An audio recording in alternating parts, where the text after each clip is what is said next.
Good morning and welcome into the hot shop.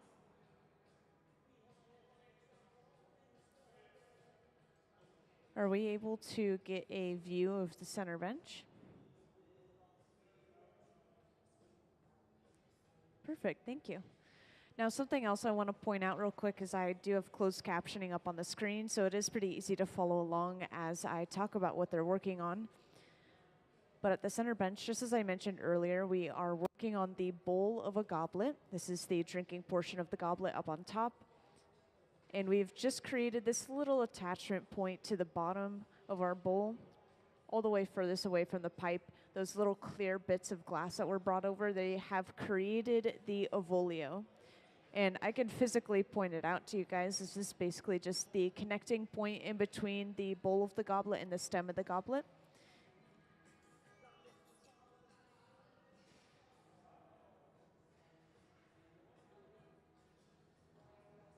And we were actually working on goblets all day yesterday as well. And so the ones that we made yesterday are all inside of this large black box over on the right wall. They slowly cool down inside of these boxes to prevent thermal shock. And back to the center bench, we've just brought over a punty, which is basically just a second pipe with a little clear attachment.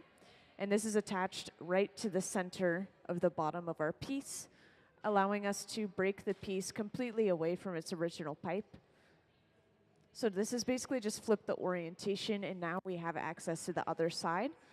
So we do this with most of our pieces in the hot shop, if not all, just so that we can work on both of the sides of our piece.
And after heating up just around the opening of the piece, Gabe is going in with a pair of tweezers, just pinching and pulling that glass away from the rest of the piece, and then trimming all of that excess glass off with a pair of shears. And these little scraps of glass are usually the only waste that you'll see when it comes to blowing glass in this hot shop. They usually will trim off the opening of the piece, getting rid of any unevenness that they have and any excess thick glass. And now that they've trimmed that glass away, they should be able to start going in and fully opening this up to however large they want the bowl.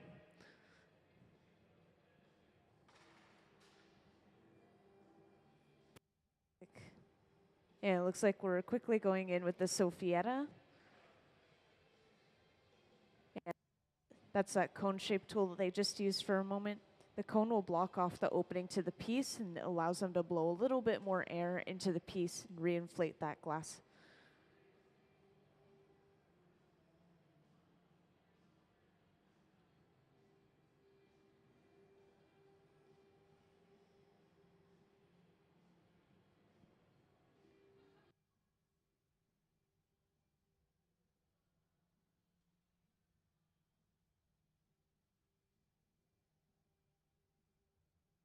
And then to open it up, we're going in with a pair of jacks, these two metal blades.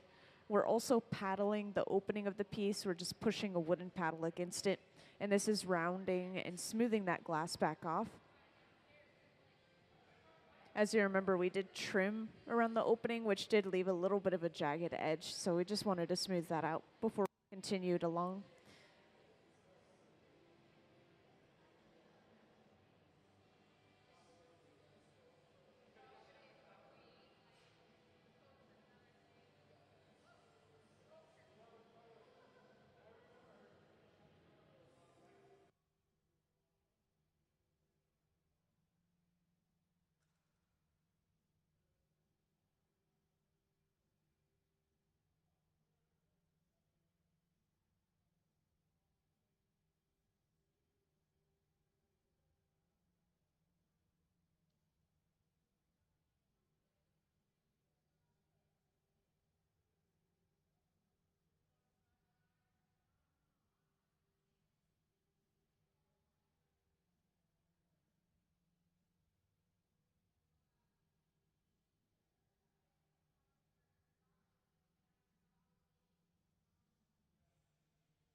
And it looks like we have finished off this bowl, so we're getting ready to break it off and set it aside.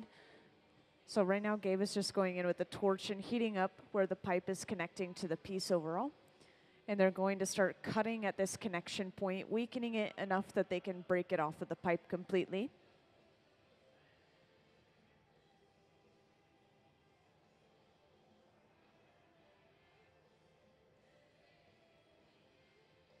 So Gabe is cutting at it with a pair of shears, and this is going to be knocked off onto a heated tray, specifically a heated tray, just because we don't want that hot glass to touch any cold metal. And once this is broken off, this is carried over to the garage, which is this large silver box on our hot shop floor. And this is going to keep this piece of glass warm at around 1,000 degrees Fahrenheit, and that's going to prevent thermal shock as we create the stem for this goblet. So anytime you see us putting something into the garage, this is just us trying to keep it warm or even preheating that piece of glass, depending on what it is, to be able to use it later on.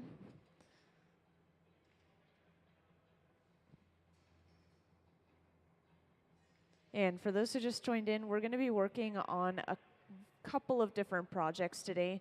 We just finished a small bowl.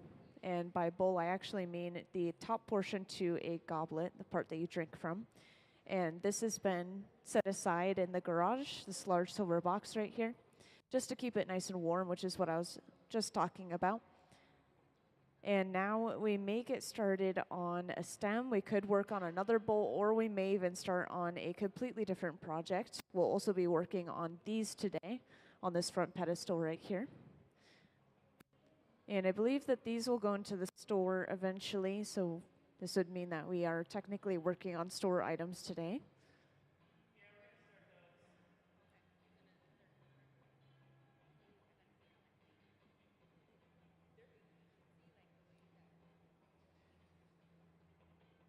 So Gabe has actually just pulled out a piece of color bar from the garage. Color bar is just some solid colored glass through and through. And this is how we get color in our glass to begin with. This is usually done pretty early on in the process. So he has to heat this up until it's completely molten, and then he'll drop it onto a small clear bubble, and then spread it over top of that bubble to get an even layer of color across our entire piece. And this process is called a color drop or color overlay. That's what you're going to see over on the left bench or up on the screen. They do usually work at the center bench, I'll point out. They usually just start their bubbles and apply color on the side benches and then bring it over to the center bench to finish it off.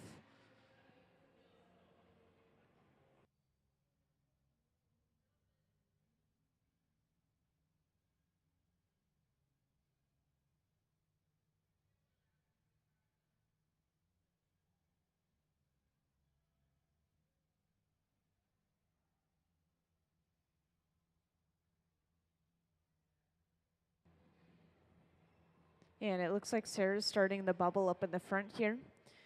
So this is the bubble that that molten color is going to be dropped on top of.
Yes, so just to give you guys all a little overview before you ask your questions, I might answer some of your questions right now, actually.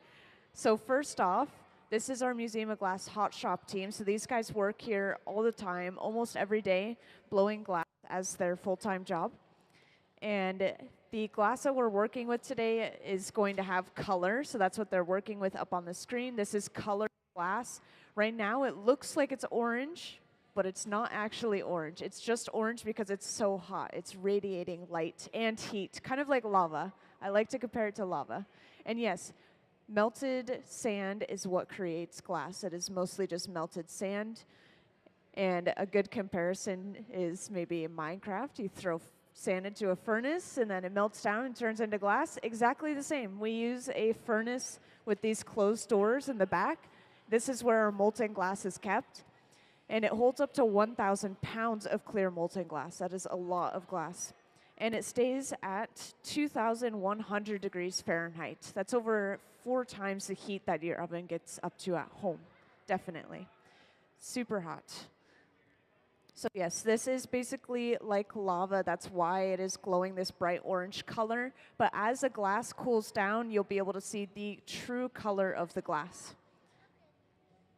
And today, I want to point out what we're working on. So right now, we are getting started on one of these up in the front. This is like a really fancy water pitcher. And so you could fill it with a drink or some water and kind of serve people out of this beautiful creation. I believe these are going into the store eventually. There is a store in this museum. And now I will open the floor to questions if anyone has any questions, which I'm sure a lot of you do.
And just in case anyone's curious, I want to share that colors come from different metals and minerals mixed into the glass. So some of you might have heard of cobalt blue. So there's different kinds of colored glass, and you just mix those different metals. So for example, cobalt blue glass, you literally take cobalt, which is a metal, and you mix it into the glass to get that rich blue color. And we actually start off with pieces of colored glass like this that I have in my hand. This is called color bar.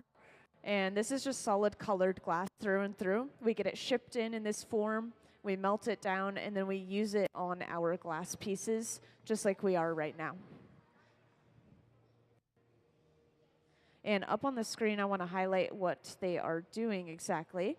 So they've just gathered another layer of clear from our clear glass furnace. And they are now using this wooden spoon-shaped tool that you can see on the screen.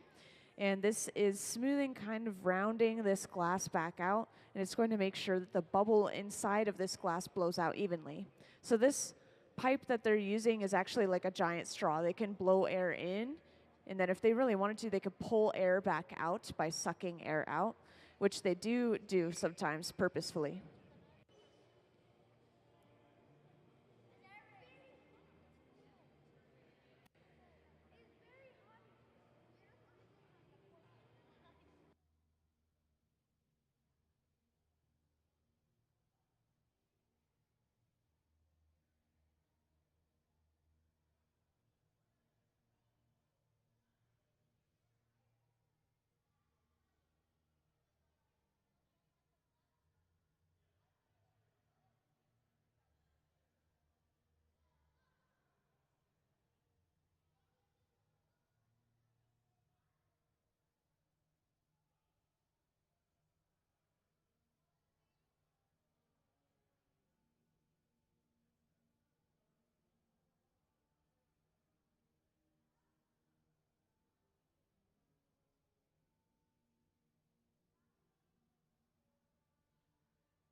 So I'll answer your question in just a second, right after I highlight this. So Gabe has just gathered one more layer of clear, and he actually let some of that glass drip off on purpose. This is called a strip gather. It's just giving us a partial layer of that clear glass. And I just got a really good question asking about how we cool the glass down. So I wanted to point out something important. These large black boxes on the far side of our hot shop walls, these are our annealers. It's an annealing oven, and we actually keep them really warm when we're working with the glass. We keep them at 950 degrees Fahrenheit.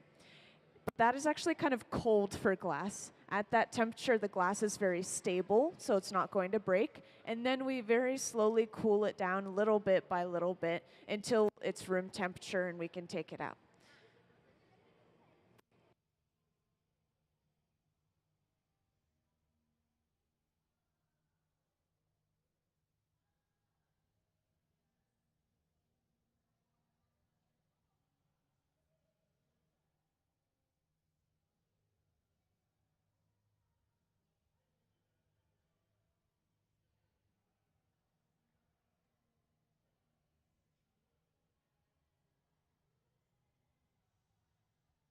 To make these pieces right now, they are starting with the main body of the piece, which is this transparent background color.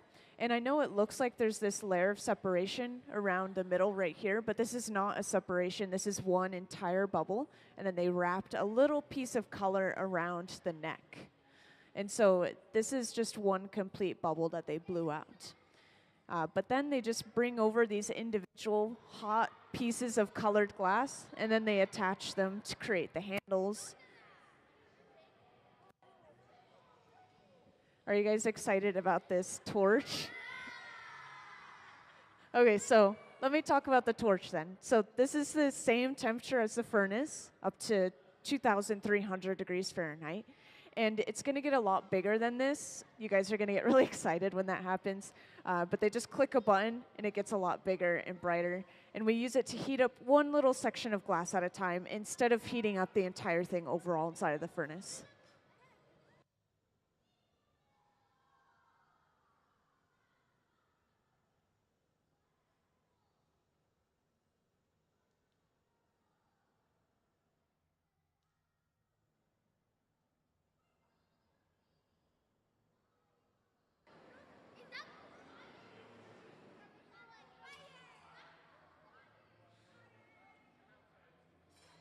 Yes, so I want to point out real quick that we have blown this bubble out quite a bit already, but just keep an eye out for when they are blowing in the end of the pipe. Like I said earlier, this is like a giant straw, so whenever they're blowing into the end of the pipe, this is going through and expanding that bubble like a balloon, and this is how we make our pieces of glass bigger. And right now, Gabe is using a pair of jacks, which are these two metal blades, and he's creating a neck for this piece by stretching the glass out, which you could see him doing now.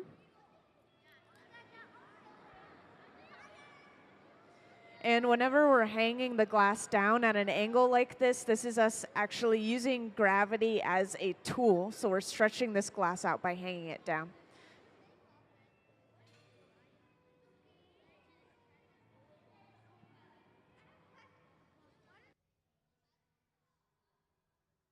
So if anyone's curious about what we're making right now, I've gotten this question a few times. So I just want to point out again, up on this front pedestal, these are the objects that we're making right now. It's like a water pitcher.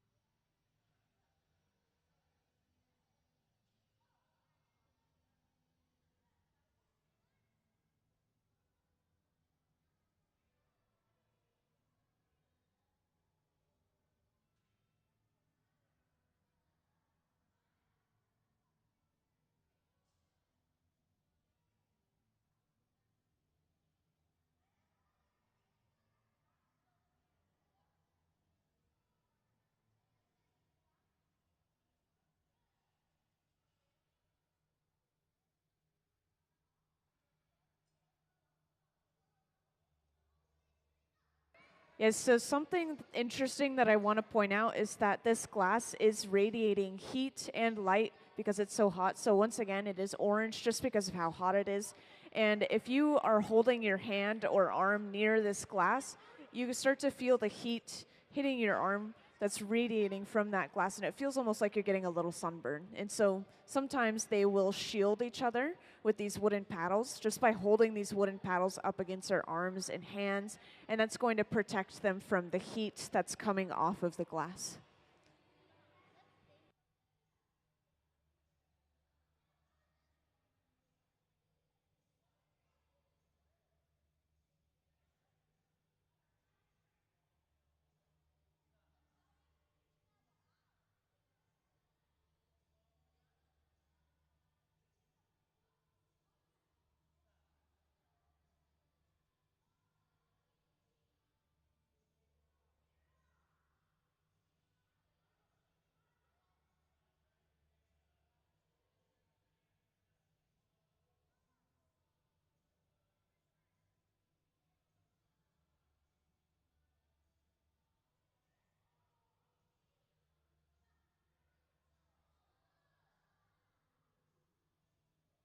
So I get questions about burns very frequently, like has anyone ever burned themselves, and you know, if you touch the glass, what happens? These guys, they've all been working with glass for over 20 years individually, so they are all very professional glass blowers. They have up to 30 years of experience, and I've never personally seen them get burned.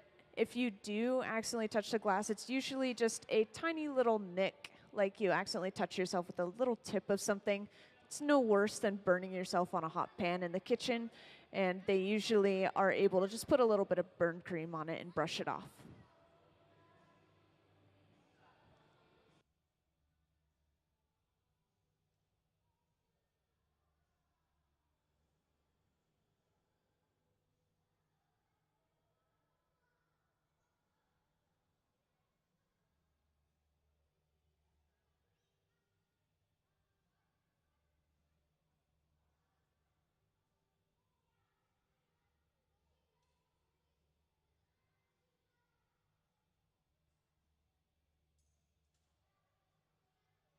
So usually whenever we don't have a visiting artist in here, like these guys are resident artists, that means they are here almost all the time. We usually will make things for the store whenever these guys are here working. And so I believe these are going into the store eventually, the Museum of Glass store, which is right out in the Grand Hall. And as you can tell right now, they're not working with the glass. They're kind of just keeping it warm, going into the furnace every now and then. We don't want to let the glass drop to a dangerously low temperature, otherwise the glass will crack and break. But while they're letting it rest right now, they will be creating a punty, which is basically just a second pipe with a clear attachment on the end. And this will eventually be attached to the center of the bottom of the piece. Actually, it looks like we have started something over on the left bench. And this is actually going to be the foot for this piece. So this is the foot. It's standing on a foot.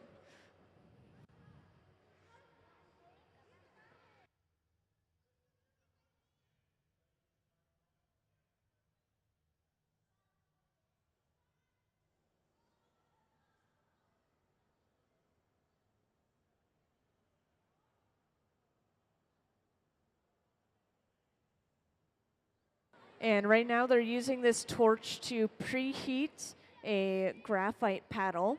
So graphite is actually the same material that pencil lead is made out of. It's the exact same material. So if you were to brush this paddle against a piece of paper, you would be able to draw with it. But right now they are about to use that paddle to flatten this piece of glass that they're bringing over to create the foot once again.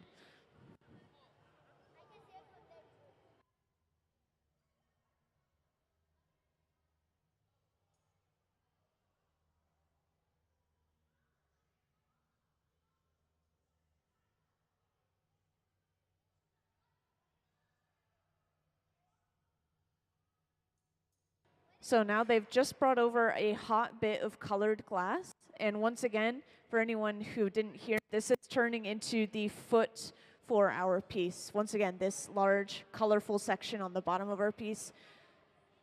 So this is still needing to be worked on a little bit. They're going to come back to the bench and start to flatten it using that graphite paddle.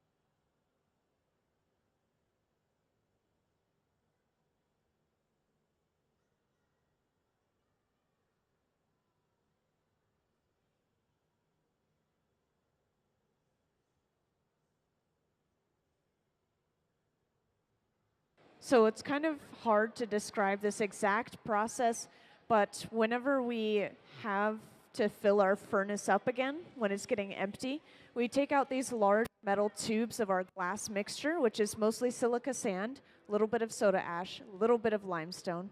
And those are just a couple of ingredients that lower the melting point. So 2,000 degrees Fahrenheit is actually kind of a low melting point for glass. And then we dump this mixture into the furnace. It melts it down over the period of 1 day. And that's pretty much it.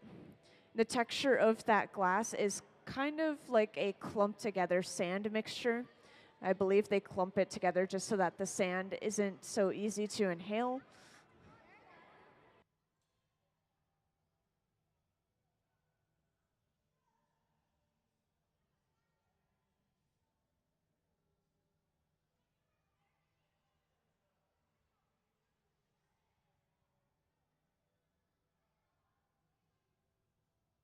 And for the few who recently joined, I just wanted to point out real quick that we are working on these really fancy water pitchers on this front pedestal right here. And it looks like we're working with a green or a green-blue color right now. Sometimes it's a little bit hard to tell what the color of the glass is while it's hot because it will radiate this bright orange color, and then as it cools down, we see more and more of that true color. So if there was a blue that was slightly warm, it might have a yellow tinge to it, giving the appearance of green. So this could cool down into a little bit more of a blue. And we've just attached a second pipe to the bottom of our piece and then broken the piece away from its original pipe. And this is just giving us access to the top side of our piece. So now we can start working on the neck and the opening to our piece.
Yeah, so something else interesting to talk about is there are different kinds of glass with slightly different mixtures. And so the specific glass that we use in our hot shop is mostly silica sand, a little bit of soda ash, a little bit of limestone. So this is specifically a soda lime glass, which has a little bit of a lower melting point. It is a little bit of a softer glass. There's other kinds, including a type of glass called borosilicate, which is a glass that they use to create beakers and scientific glassware. And there's also kinds of glass, like tempered glass that we use for windshields and phone screens and all sorts of things like that. So there is glass everywhere in our daily lives.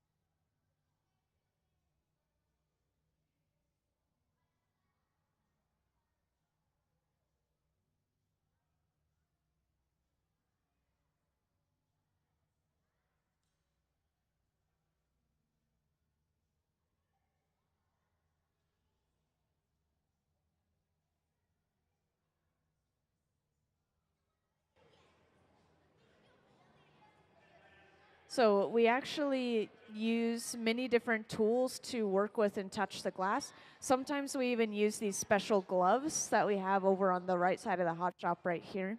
And these are made out of the same material that firefighting suits are made out of. And so they can physically handle the glass if they need to, pick it up and put it away, for example. Other than that, though, we don't physically touch the glass with our hands. It's much too hot to do that, especially in the hot shop.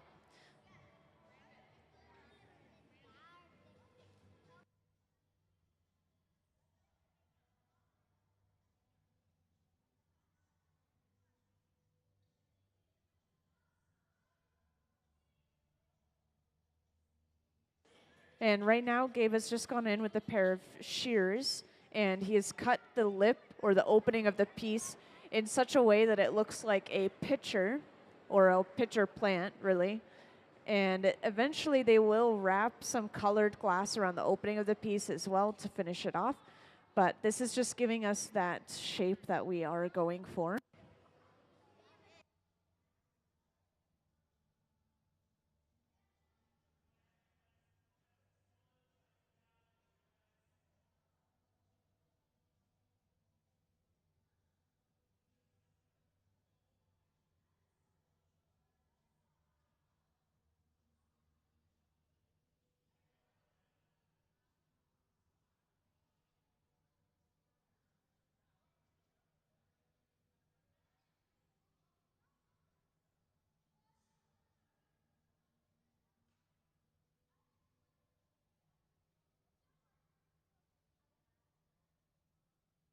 Okay, so actually, there's something that I should tell all of you guys real quick.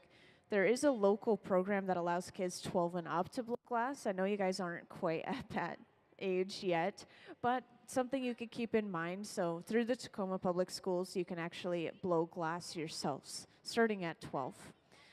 So, there's a middle school and a high school here that allows you to do that. It's a really good program. I went through it personally, and I started at 15. So if anyone has any more questions about that, feel free to let me know.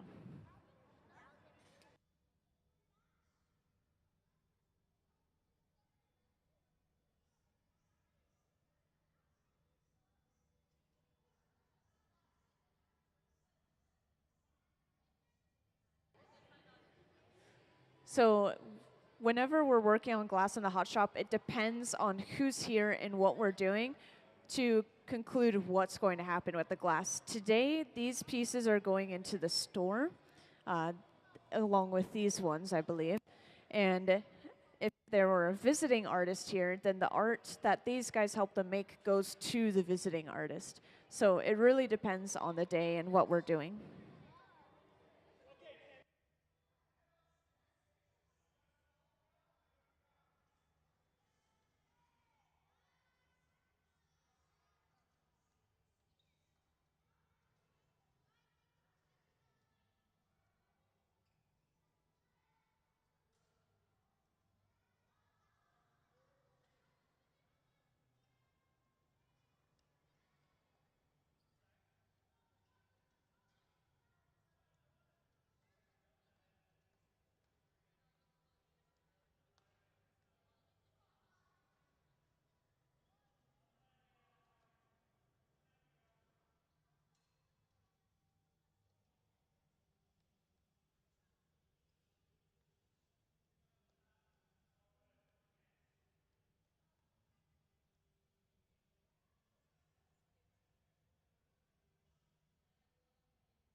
All right, so for those who remain, right now we are just bringing over these bits of hot colored glass, and we are adding these to create some details on the piece. We wrapped a small bit around the neck of the pitcher, and now we're using that same color to wrap around the opening of the piece. And this is called a lip wrap when we're creating this rim of a separate color. And once again, this is the same color as the bit that we wrapped around the neck, so this is just going to kind of tie everything together.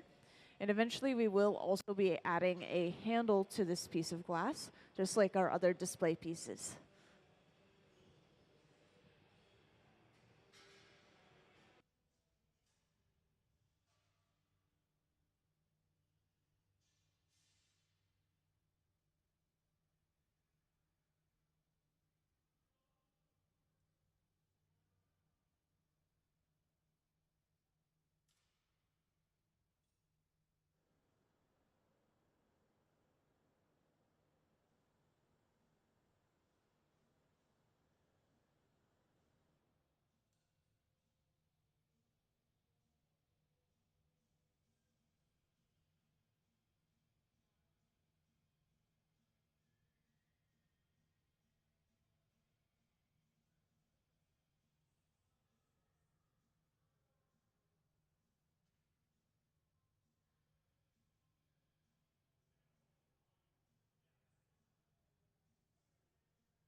And now that we've wrapped that colored glass around the opening of the piece, right now they're just working on heating that area of the glass up, going in with a pair of jacks, these two metal blades, and trying to smooth that glass down.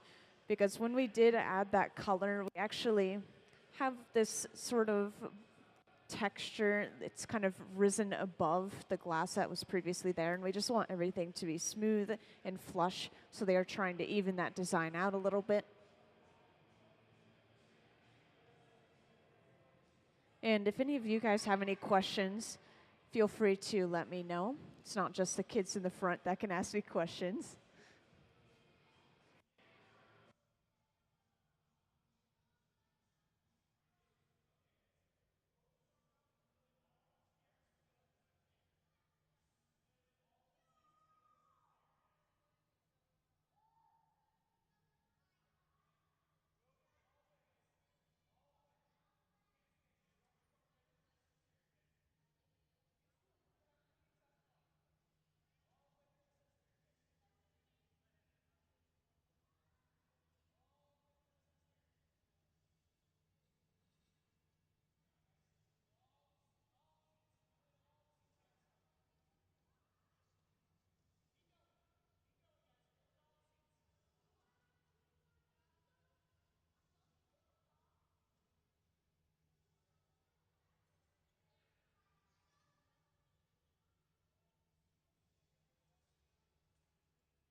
All right, everyone, welcome into the Hot Shop.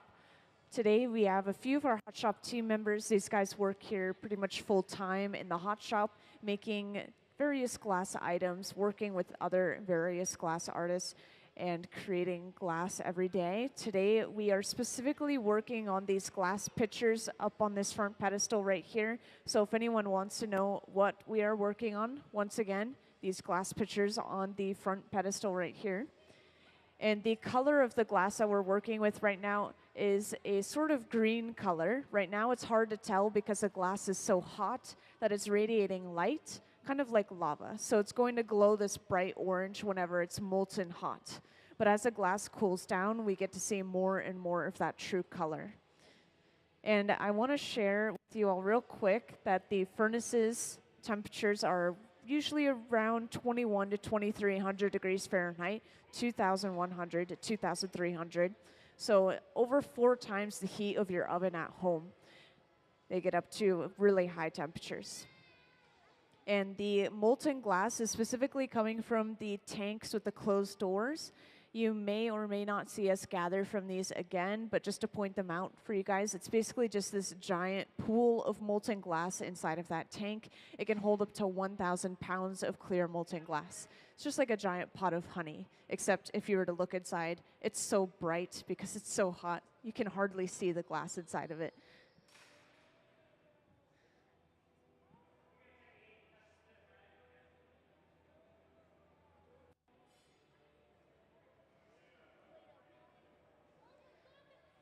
And this torch that we're using right now, it runs around the same temperature as the furnaces. I want to point out that we use this torch to heat up sections of glass at a time instead of heating up the entire piece of glass inside of the furnace overall.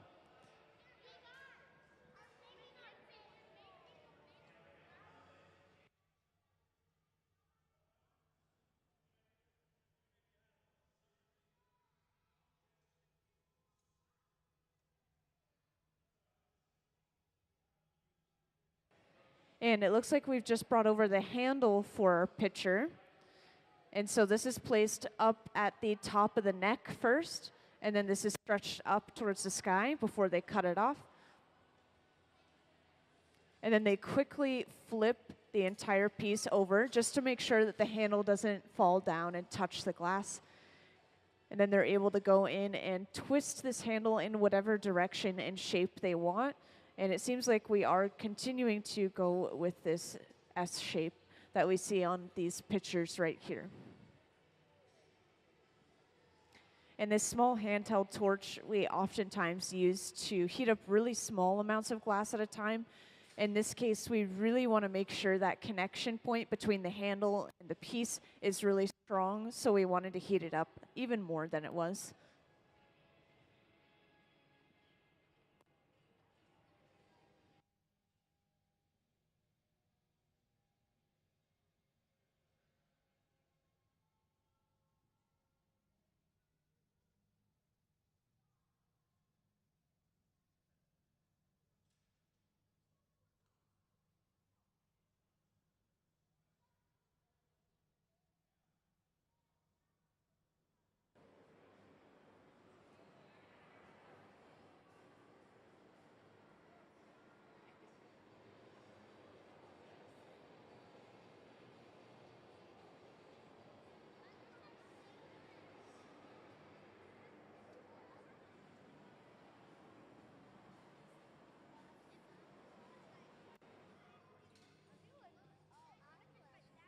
And it looks like we've just finished off the piece in general. So we're just making sure that everything is staying at an even warm temperature before we break it off and put it away. So this color you see here for the glass is actually pretty accurate to the final product. This is pretty much what it's going to look like as an end result. And you can always tell when we're getting ready to break a piece off because you'll see somebody get suited up in these Kevlar gloves. And this is going to allow the artist to pick up the piece of glass with those gloves and put it away.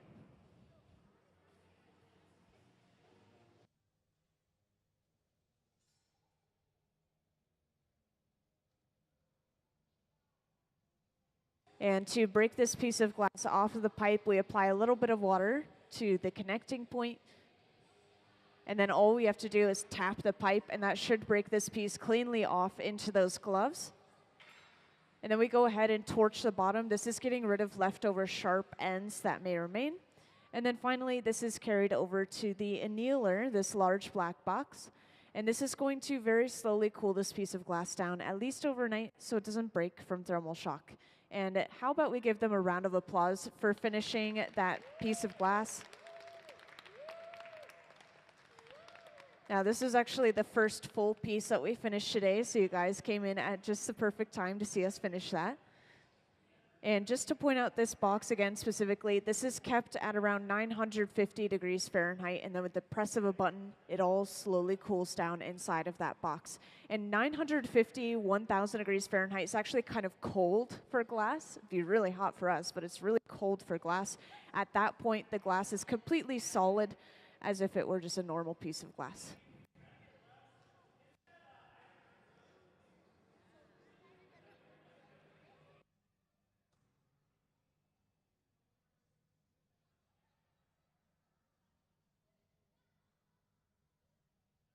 So the molten glass that we use is basically lava. I like to compare it lava because it is really hot. It's radiating light as well as heat because it's so hot. And so it does look a lot like lava. But does anyone know what we use to make glass or what glass is made out of?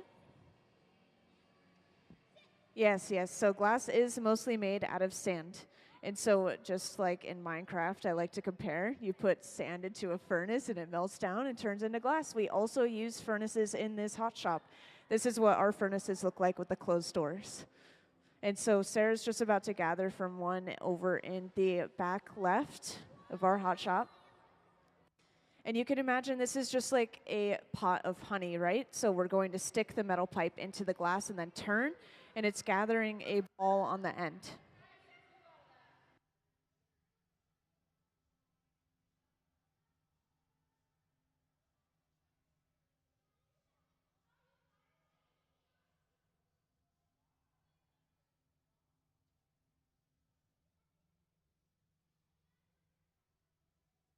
So this metal table here, this is called the marver, and Sarah's rolling the glass on the marver to shape it out.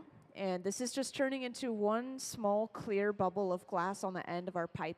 And this pipe that she's using is specifically like a giant straw. We can actually blow air through it. It will pass through and blow that glass out like a balloon. And this is how we blow our glass into these hollow objects, just like this.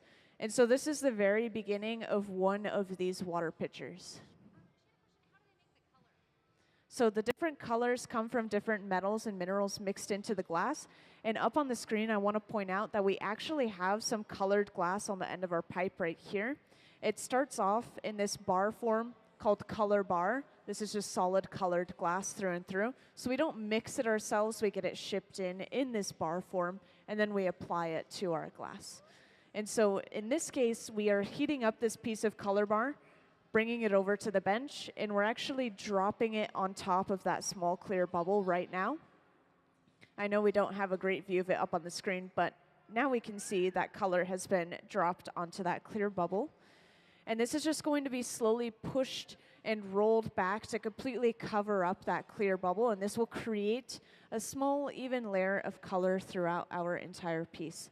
I know it might be a little bit hard to see, but these pieces with the orange and yellow highlights, they actually have some pink in the body of them, and so that's a good example.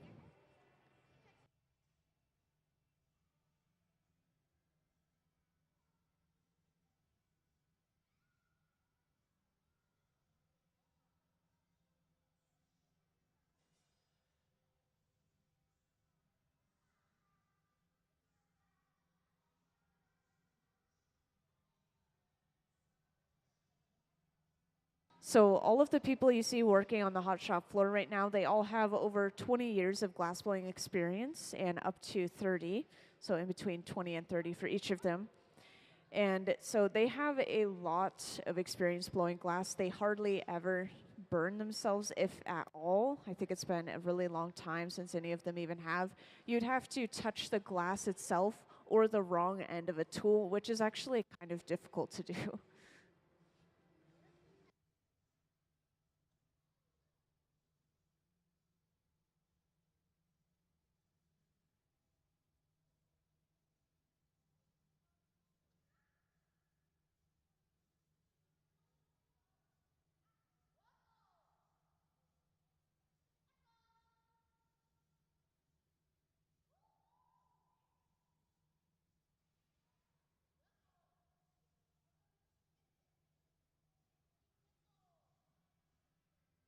Yes, so I actually want to point out these pieces of glass that Gabe is bringing out right now. These were actually made yesterday in the hot shop. They were making goblets all day. Goblets are basically just fancy drinking glasses.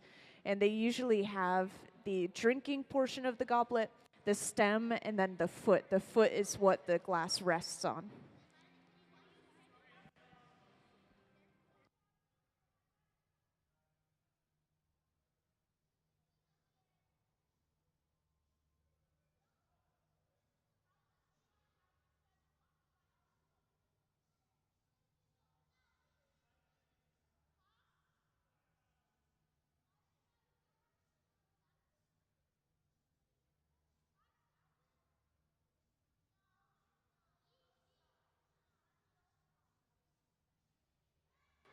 Yes, so these pieces of glass are coming out of our second annealer. I want to point out this large black box once again. So these pieces have cooled down at least overnight, which may sound like a long time, but pieces of glass can cool down for, gosh, maybe even months if they need to. The thicker the glass, the longer it has to cool down.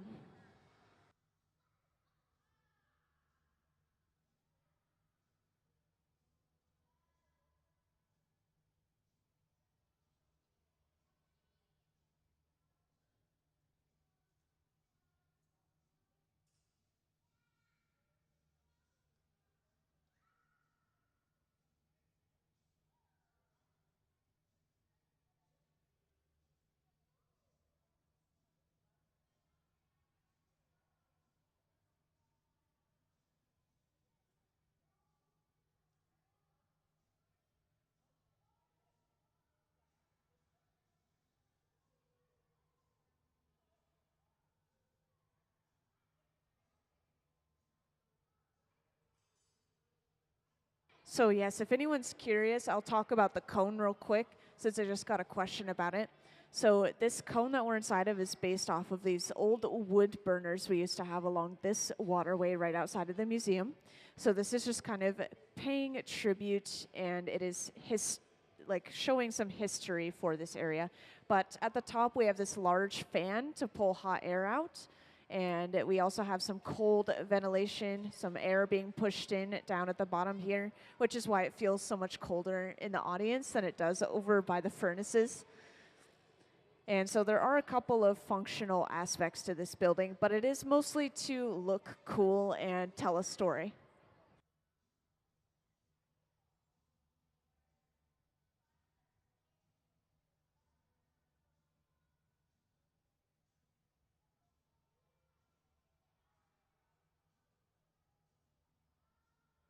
So usually during a day, if we're spending about an hour on each object, then we could probably make about 6 of them, since we do work for about 6 hours in a day on the glass.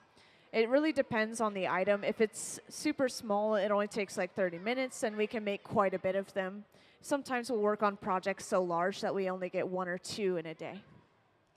And then, of course, there are also multi-day projects, so we can work with glass, cool it down, heat it back up, cool it back down again. We can work with it pretty much as many times as we need to.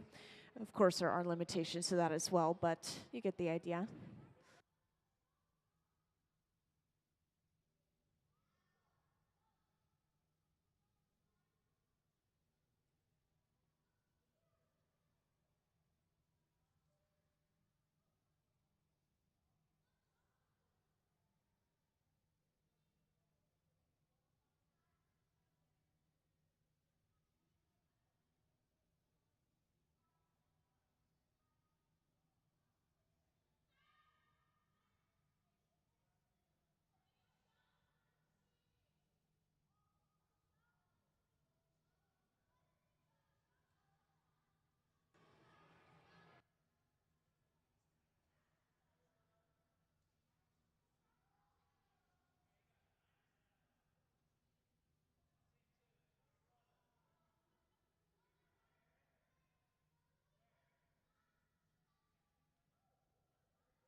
Yes, I get questions all the time about, can I touch the glass? Can I eat the glass? And then as soon as I get the opportunity to, they recoil, because it is natural instinct to shy away from something that is 2,000 degrees Fahrenheit. So obviously you should not touch something that hot.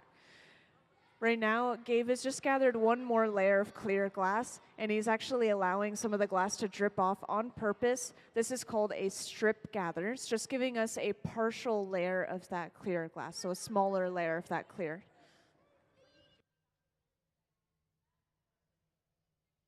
So this bucket that we drip the glass off into is specifically for clear glass only. So all we have to do is crush it back up and put it back into our furnace to melt down and completely reuse that glass.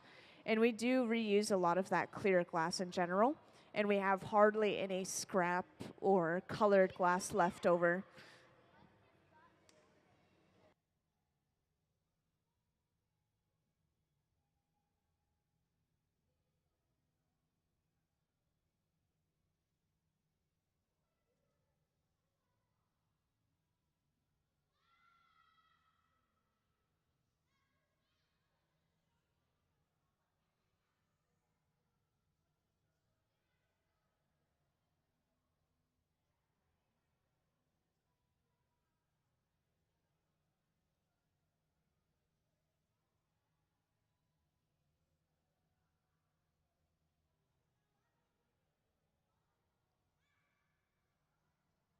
So these pieces specifically, I believe, are going into the store.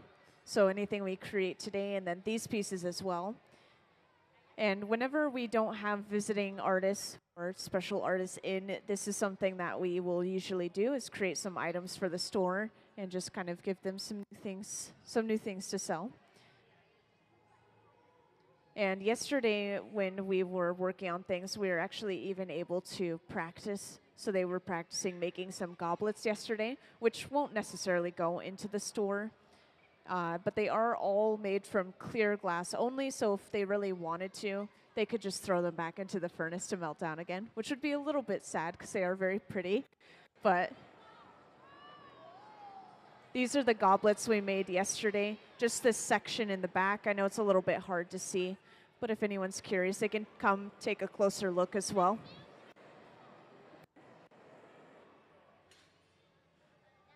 And it looks like we are now getting ready to start blowing this bubble out quite a bit. So I'm going to point out, whenever we are blowing in the end of the pipe, whenever we have our mouth on the end of the pipe, this is us blowing this bubble out, creating a much larger shape. And so this is where the piece is going to start getting a little bit larger than it already was.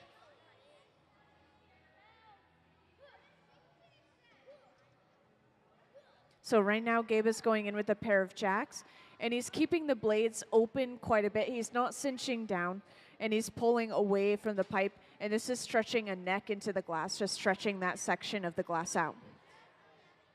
To make sure that we're keeping this neck shape, he's holding onto the neck with this simple folded up newspaper. And this newspaper is usually soaked or splashed with water before using, but that's pretty much it.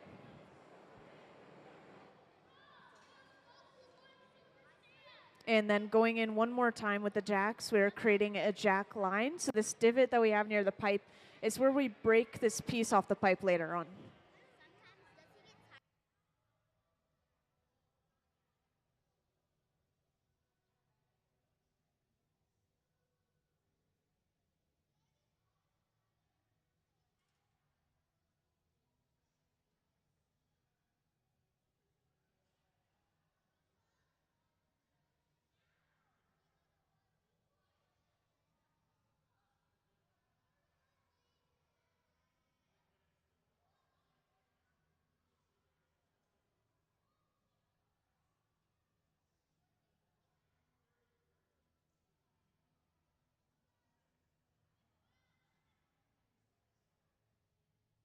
And just in case anyone that recently joined didn't know, I want to point out real quick again that these pieces on the front pedestal right here are what we're currently working on. They're basically just these really large, fancy water pitchers, and they will eventually go into our Museum of Glass store right out in the Grand Hall. And so this is relatively early on in the process. Right now, we're just continuing to blow out the body of the pitcher. And we do want a pretty squat and wide shape for this body.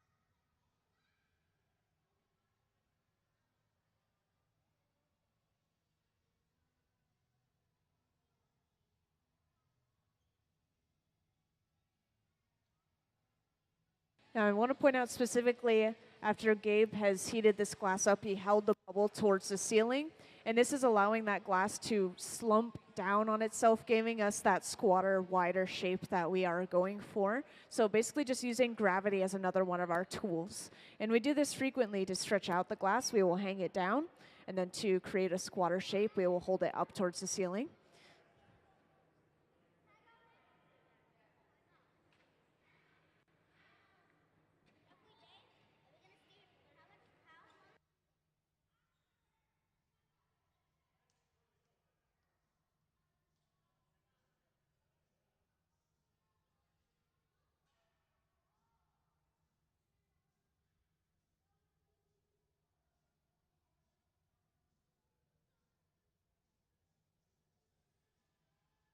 So the biggest piece I've ever seen them make in the hot shop was actually this 80-pound clear glass bell jar.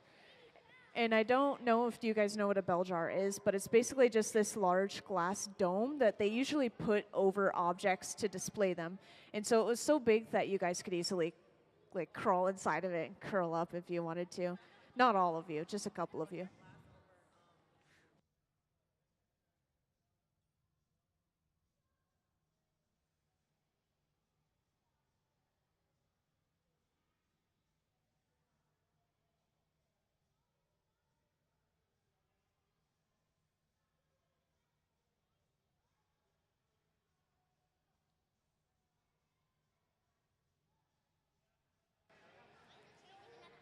So something I want to point out that I just got a question about is the glass will glow this bright orange color while it's hot, and then it slowly cools down, turning to more of a red.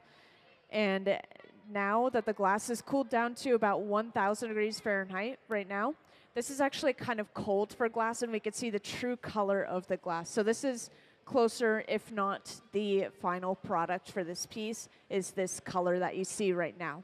But while the glass is hot, it's going to look orange. I like to compare this to lava. When you look at lava, it's glowing this bright orange. When it cools down, it turns black. Same idea. It's just so hot that it's radiating light and heat at the same time.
Yes, so we just brought over a large bit of colored glass, and this has been dropped onto the bottom of our piece, and this is just creating the foot to our water pitcher. So they are going to continue to flatten it from both the side and the bottom to create this exact shape. And then to continue the exact color pattern that they have, they're going to use that same color around the neck, around the opening, and in the handle for the piece. They're going to continue to carry that same color throughout.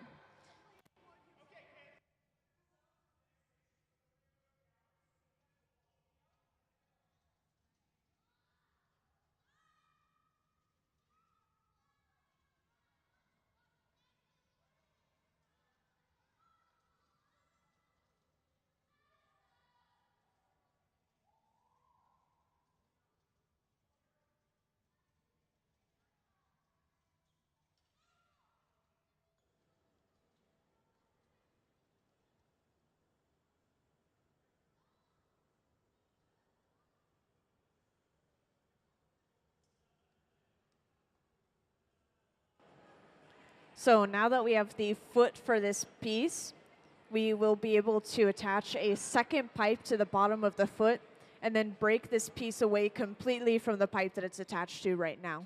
And this is going to give us access to the top of our neck, where we need to start to flare it open and add this bit of color and everything. And right now, we're not trying to heat the glass up to be malleable anymore. Whenever we're going into the furnace, we're going in there very briefly just to keep the glass at around 1,000 degrees Fahrenheit, which is going to prevent thermal shock. And this is called flashing, when we just go in there for a brief amount of time to keep that glass warm.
And now we've just brought over the punty, which is that second pipe I mentioned. It's just a pipe that has a little clip attachment on the end. And this is allowing us to basically flip the orientation of the piece. To break the piece away, we apply a little bit of water and then tap the pipe. And that breaks that piece cleanly off.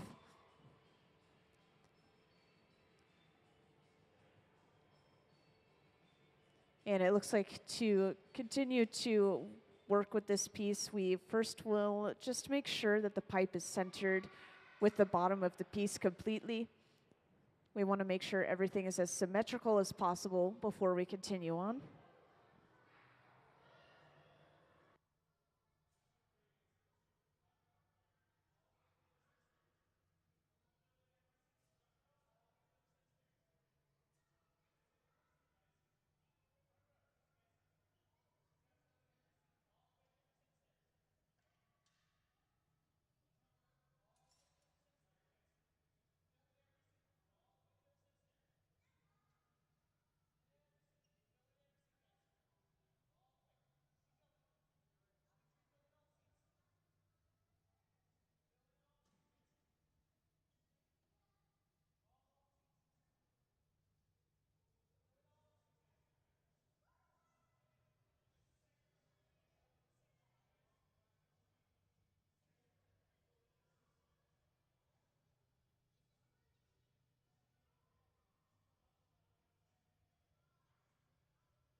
All right, so now that you guys have mostly settled down, I just wanted to show you the current project that we're working on.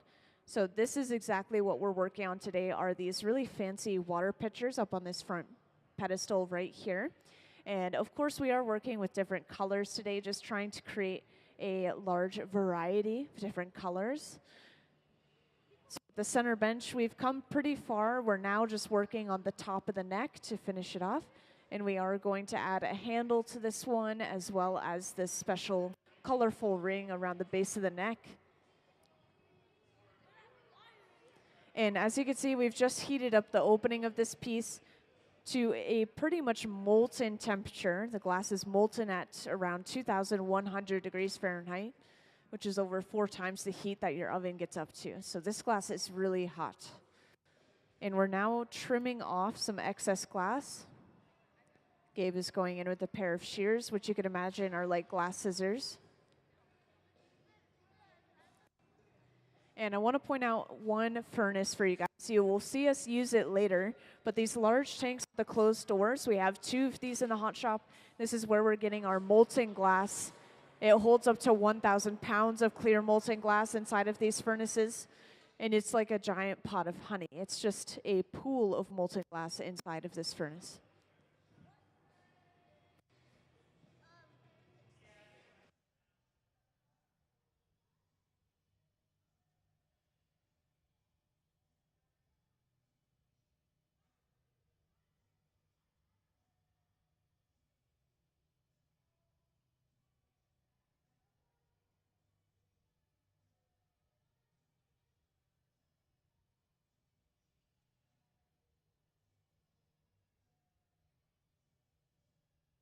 And this large torch up in the front, this runs around the same temperature as the furnaces, which run between 21 and 2,300 degrees Fahrenheit. And this torch is going to heat up one section of glass at a time, instead of heating up the entire thing overall inside of the furnace, as you've been seeing them do. And after heating up the opening to this piece, Gabe is actually cutting it in a very curved manner, and this is giving us this perfect pitcher shape, almost like a pitcher plant around the opening of the piece.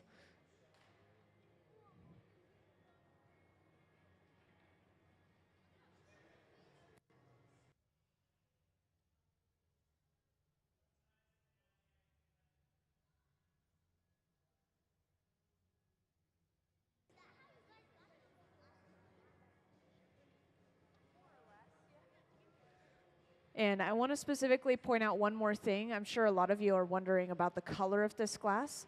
So right now, the glass is so hot that it's glowing this bright orange color. I like to compare it to lava. It's radiating light and heat at the same time. So if you were near this piece of glass, you would feel the heat coming off of it like lava as well. But as this cools down, it becomes its true color again. So once it hits around 1,000 degrees Fahrenheit, you will see that this glass is a completely different color from orange or red. And right now they've just brought over that small bit of colored glass, and this is being wrapped around the base of the neck to create this decorative ring that you can see on all of our other pictures. And to create that decoration, these sort of wavy patterns, Gabe is just going in with a pair of tweezers and he's twisting that hot line of glass, and it's creating that wave pattern, just to kind of point out what he was doing. It's a little bit hard to see.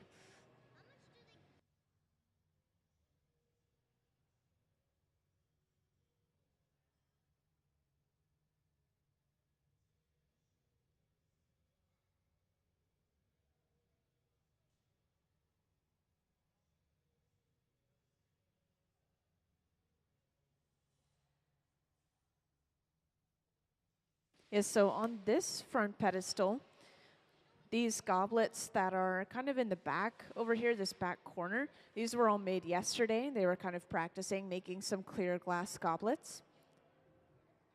And then for these water pitchers, these were made on a little bit more of a previous date. They weren't made yesterday, and I actually wasn't around for them, so I don't know exactly when they were made, but I believe these are going into the store along with all the ones we create today as well.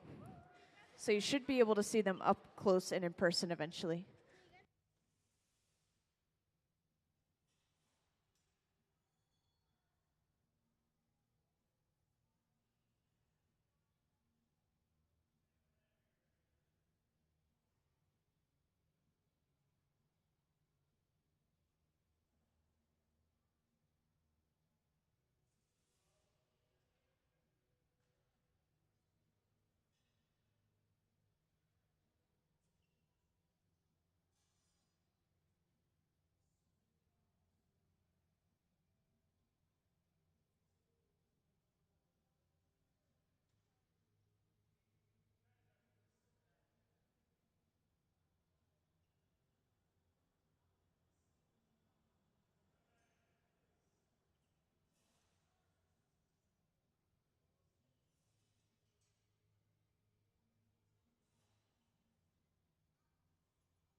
So these furnaces that we use, they run between 2,100 and 2,300 degrees Fahrenheit.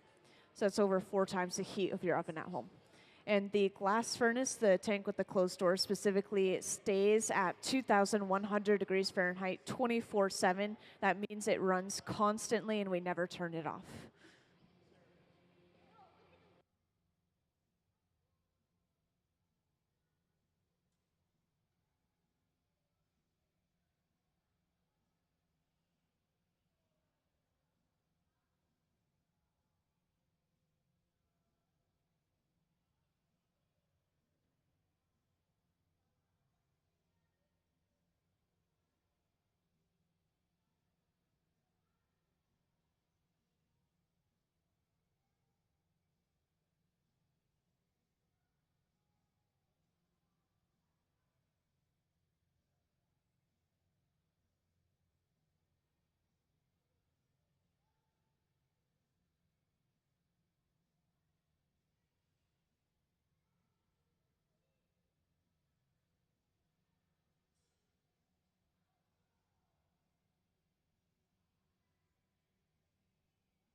So this building is actually based off of these old wood burners we used to have along this waterway right here.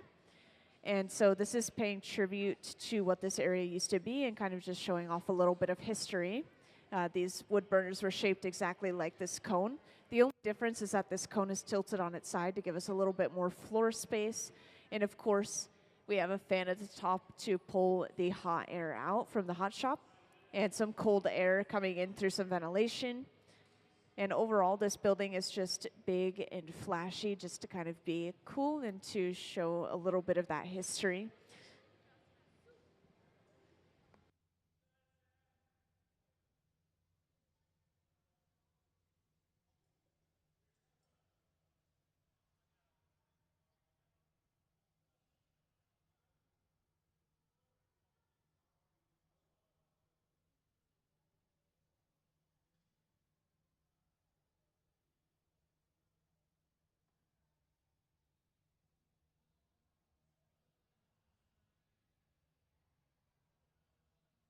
Yes, so things do break in the hot shop every once in a while. And so whenever we're working on really complicated projects, such as goblets, for example, these are really small pieces of glass that are all coming together to create one larger piece. And since these pieces of glass are so small and fragile, those things are more likely to break than something that they've practiced a little bit more or something that's a little bit bigger and safer to make one solid blown piece, for example, like a bowl. There are definitely mistakes that happen here and there, but usually we don't see any of that happen because these guys have all been working with glass for over 20 years individually and up to 30 years.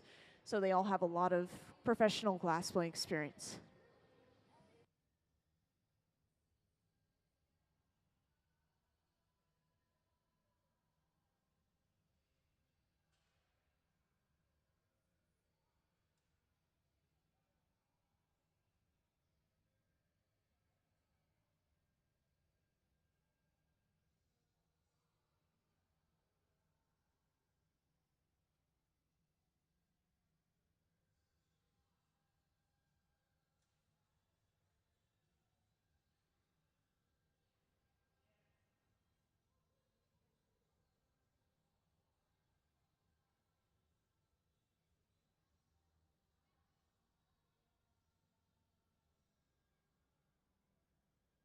So the colors in glass actually come from different metals and minerals mixed into the glass.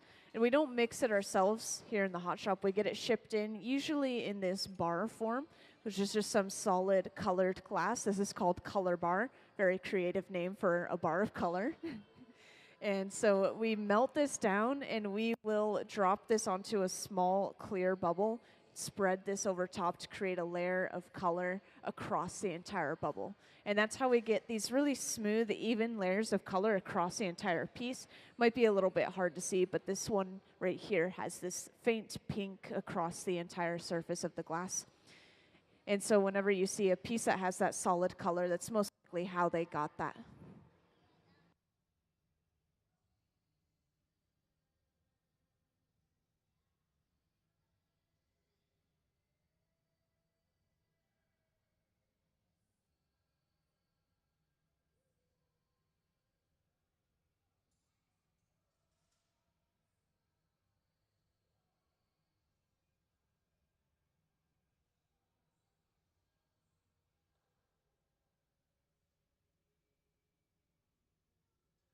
And as you saw, they just brought over a small bit of colored glass, and they've attached this to create the handle for our pitcher. And of course, they went in with that small torch to torch the second connection we made. This was a little bit of a colder connection, and that could lead to it being less secure. So just to make sure that it's extra secure, they heat it up until it's this bright glowing color, meaning that it's melted down quite a bit.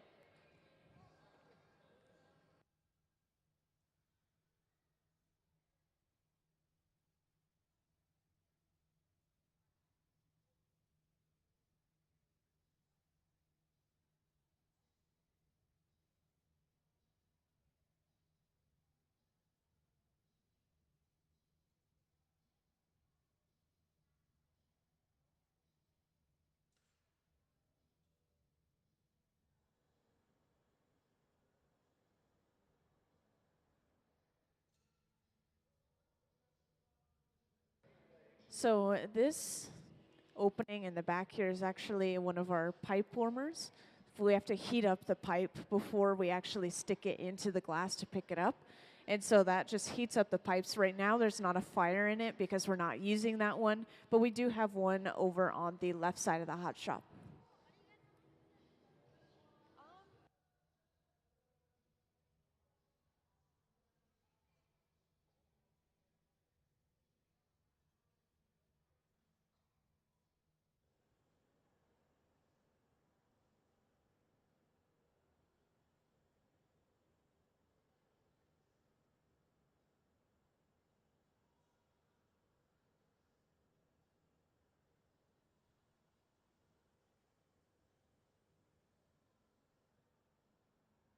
And as you could tell, they are getting ready to break this piece off and put it away.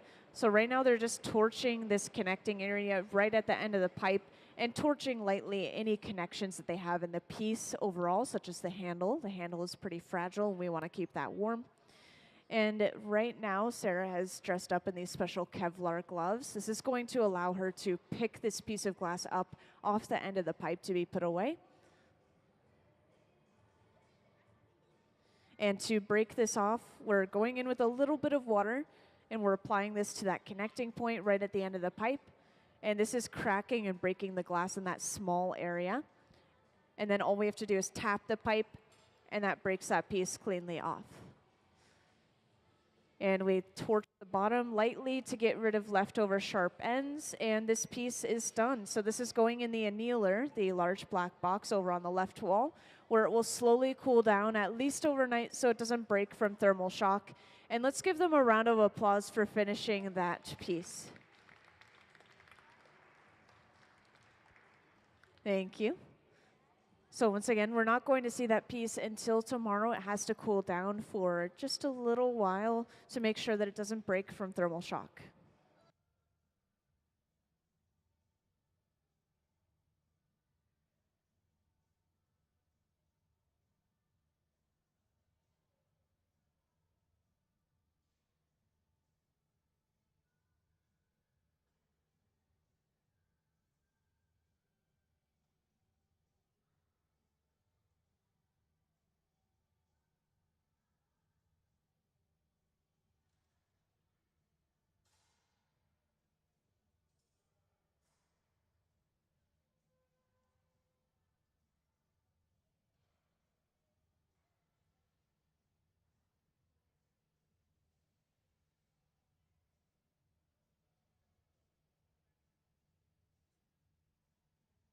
So something interesting to talk about is that a lot of the tools, like the tools they use at the benches themselves, the furnaces, everything, a lot of this, if not all of it, is handmade. Everything is very niche, which means it's a small, kind of unpopular thing to do.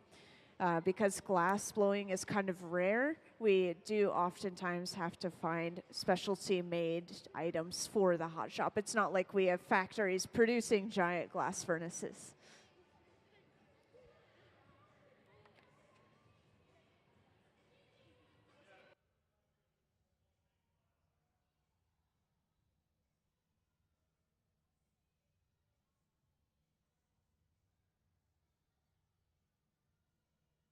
And now you guys get to see the process from the beginning. So up on the screen, you could see that Ben is working with a small piece of that color bar that I showed off earlier. Remember that solid piece of colored glass? And this is eventually going to be heated up until it's molten hot and then dropped onto a small clear bubble.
So behind the scenes, we actually have a cold shop. So this is the hot shop. We have a cold shop, and this is where we grind and polish and cut and work with the glass cold.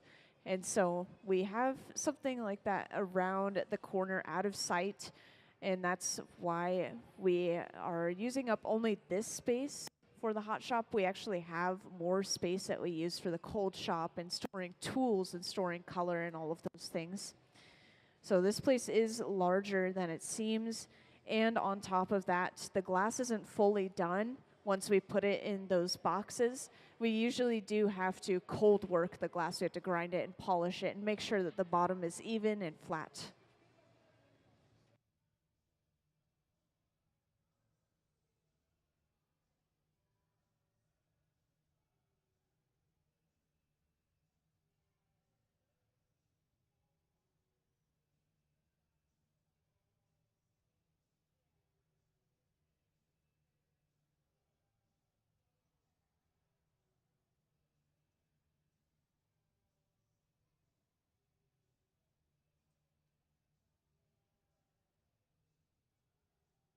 So whenever we want a certain color of glass, we just have to start out with that certain color of color bar. So we don't, once again, we don't mix the color here in the hot shop. We just have to order the color and then apply it to our glass. But once again, the different colors come from different metals and minerals mixed into the glass. So cobalt blue, taking cobalt metal and mixing it into the glass. One of the most expensive colors we use is a pinkish, purplish, I think they call it cranberry pink. And this is coming from gold chloride. So that glass is kind of rare and expensive.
So as you can see, we have dropped that molten color on top of that small clear bubble.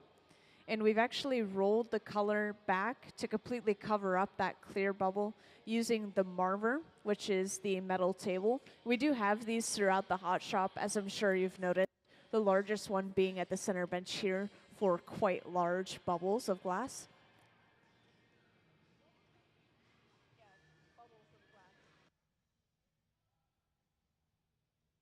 So there is a bubble inside of this glass. You could see Sarah blowing right now. It's just really small, and you can't see through this rich layer of color that we've applied to the surface of the glass, but it is there.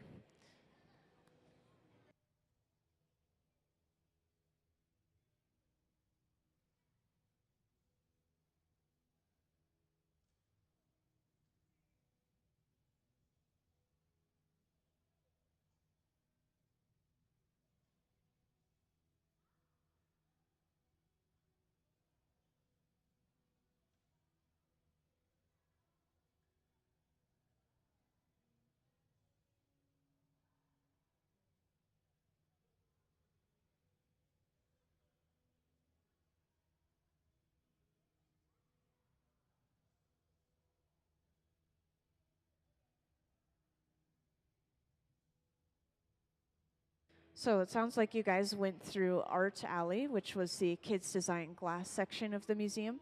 And so I just wanted to re-highlight again, if you guys didn't already know, that you can submit a drawing yourselves of something that you want turned into glass, and you have the chance for it to turn into glass. They can select your drawing to be turned into glass. So that's a really good opportunity for you guys, and I highly recommend you check it out.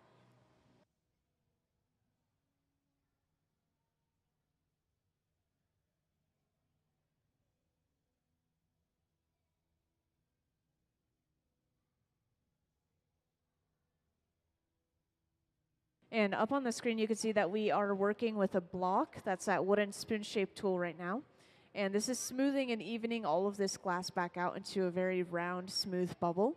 It's going to make sure that the bubble blows out evenly from inside of the glass.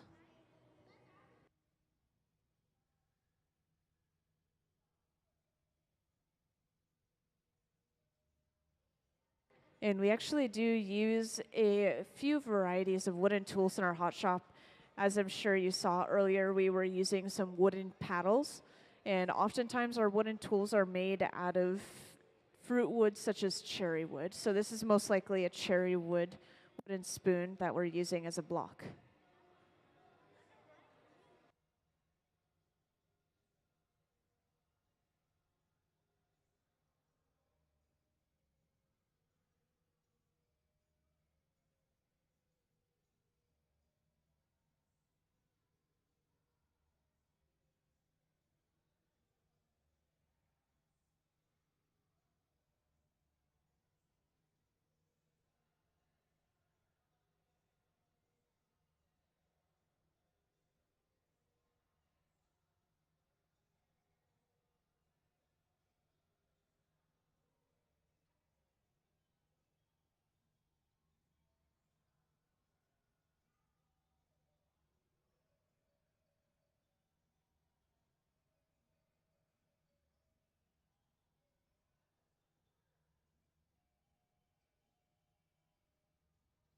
And right now we're letting this glass cool down before we gather our next layer of clear glass.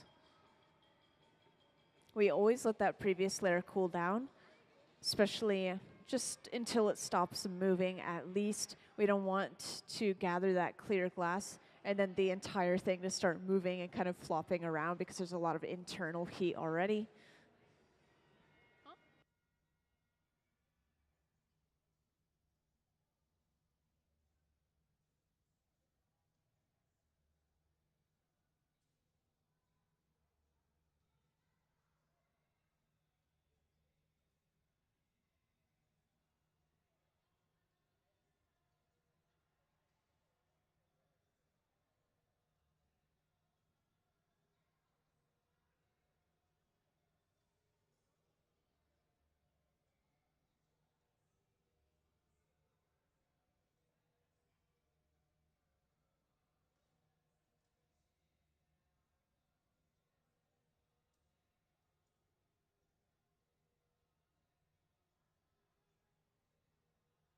Now, I want to point out real quick that right now Gabe is just going through and it looks like he's picking out little bubbles or particles that are stuck inside of the glass.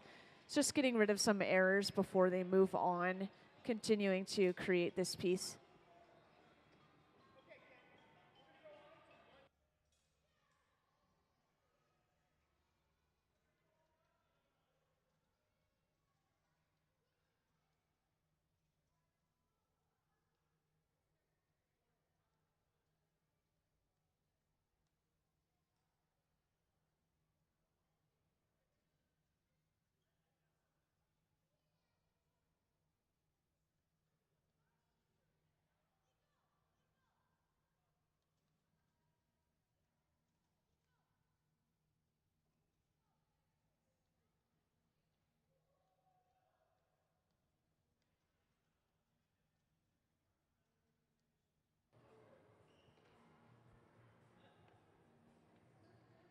And once we've moved over to the center bench, this means that we are usually ready to completely start blowing this out and turning it into its final form, which for those who recently joined, we are working on these pieces on the front pedestal right here. And these are eventually going into the Museum of Glass store, which is right out in the Grand Hall. And we are just continuing to make the same shape, just a variety of different colors so that we have a selection for people to choose from.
And to create this neck, as you saw, Gabe went in with the pair of jacks, those two metal blades.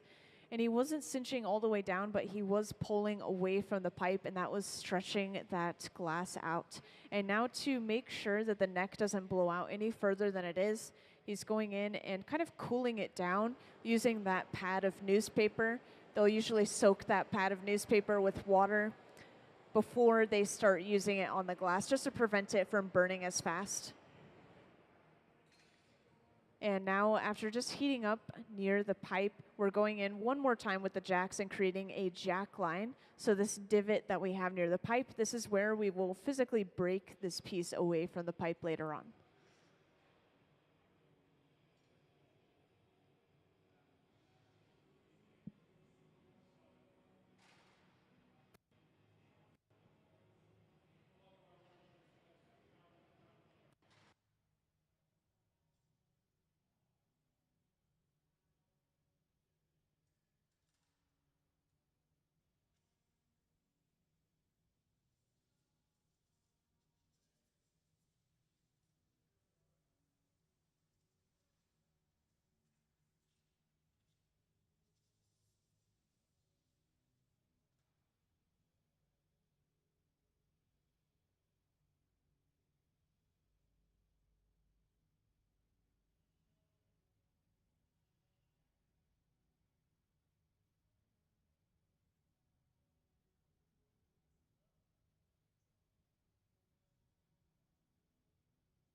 So we've just attached the punty to the bottom of the piece, which is basically just a second pipe.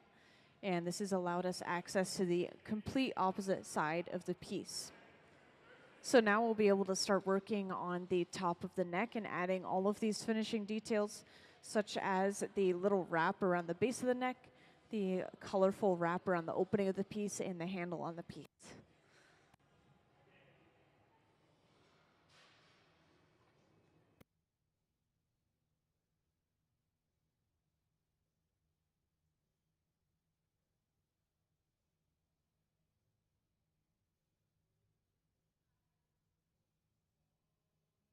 And I see there's a few new people here and there, so I just wanted to quickly reintroduce that right now we are working on these fancy water pitchers up on this front pedestal right here.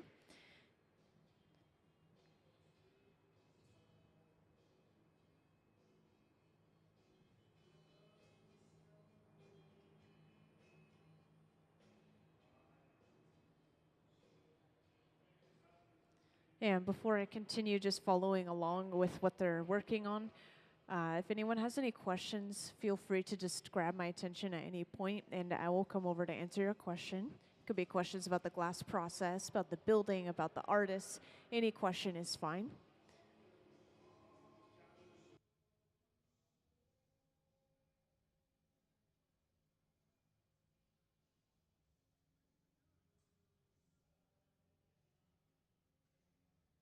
Yes, actually, so these are going into the Museum of Glass store eventually. All of these were made on a previous date, probably Wednesday or a little bit earlier, and then these ones, we should get about 5 or 6 today.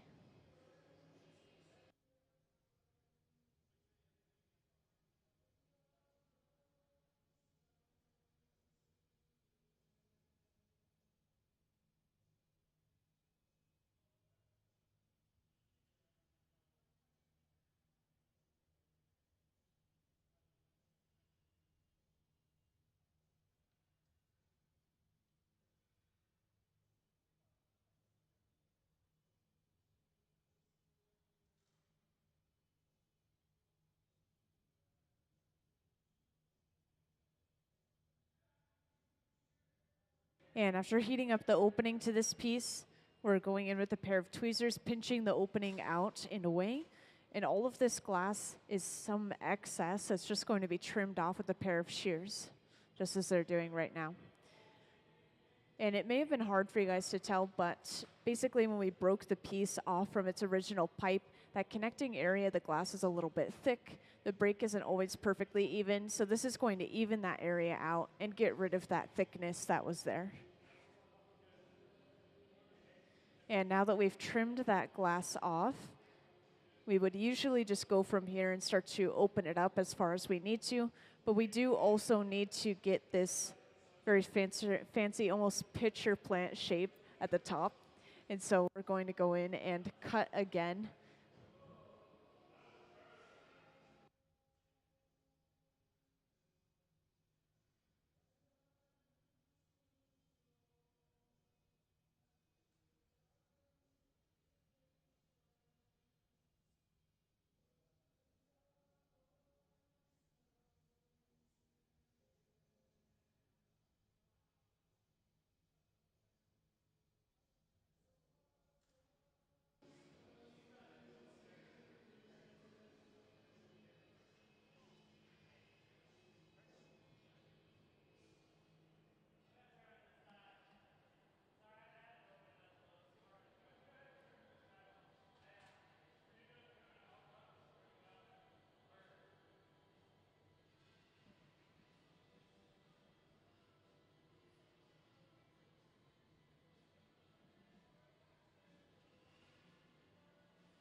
So once again, after heating up just around the top of the neck, Gabe is going in once more with the pair of shears, and he's trimming in such a way that it's going to create this pitcher shape right away.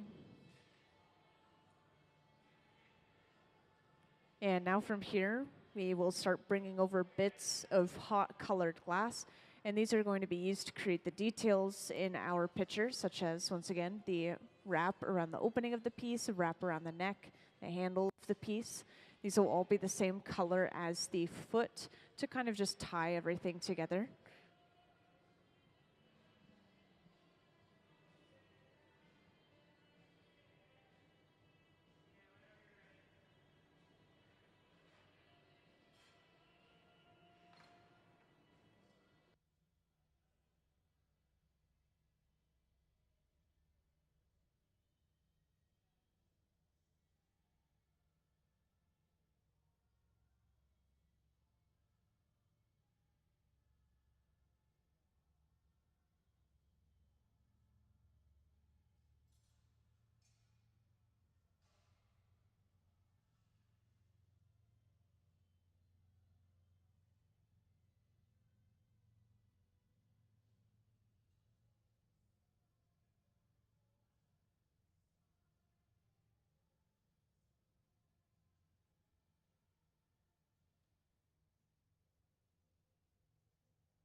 So we've just brought over a bit of hot glass, and this is being wrapped around the opening of the piece to create that colorful lip that you saw with all of our other pictures that we've made. And usually right after applying one of these lip wraps, we go ahead and start to heat up this area and smooth it out. Since the glass that we're adding is kind of away from the rest of the piece, like it's as if it were a bump. It is physically a little bit bigger sometimes. And so just to smooth everything out, we open it up slightly and use the jacks, those two metal blades, to smooth the glass down.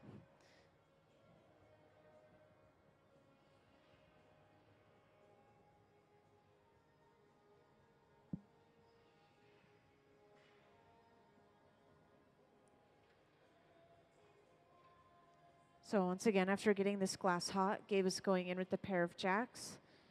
And first he goes on the outside to smooth the glass down, then going on the inside. They can open this up slightly to its full size.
So yes, I should probably give everyone in here a little overview of the furnaces just in general. So the back furnaces that we've been gathering our clear glass from, these are running at a very steady 2,100 degrees Fahrenheit. They run 24/7, keeping that glass constantly molten at that temperature. And then our open face furnaces are used for reheating only, no glass inside of them. And they run between 21 and 2,300 degrees Fahrenheit, so just a little bit warmer usually. And they run off of natural gas and forced air. Meanwhile, our torches run off of propane and oxygen. But this torch that we've been using on and off, this actually runs around the same temperature as the furnaces too.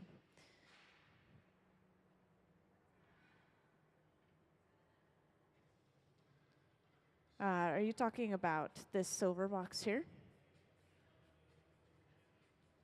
This furnace to the left of the one we're using right now is just off right now. But yeah, usually, no, usually. Whenever we're working on extremely large projects, you'll see us turn that specific furnace on.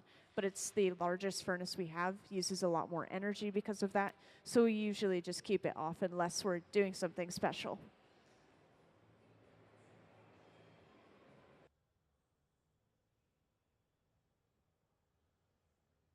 Yeah, the shields really help out. They even have like this little mesh so that we can watch the glass through, and it just really protects us from the heat radiating from the furnaces. And yeah, you do feel a lot of the heat radiating off of the glass and coming out of the furnaces towards you. We have like a little temperature gauge right in front of the furnace here. And that is just the temperature of the air in the hot shop right around that area. So it's usually about 80 degrees Fahrenheit over there.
And after bringing over one more bit of colored glass, this is attached first to the upper part of our neck and then stretched down.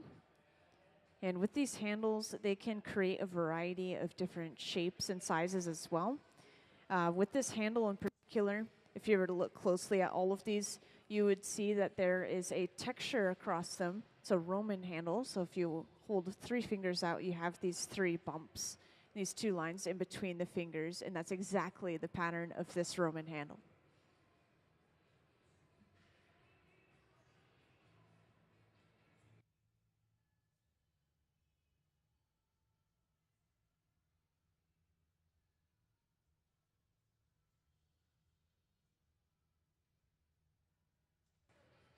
And once they're happy with the handle, this piece is pretty much done, so they're just going to start preparing to break this piece off and put it away.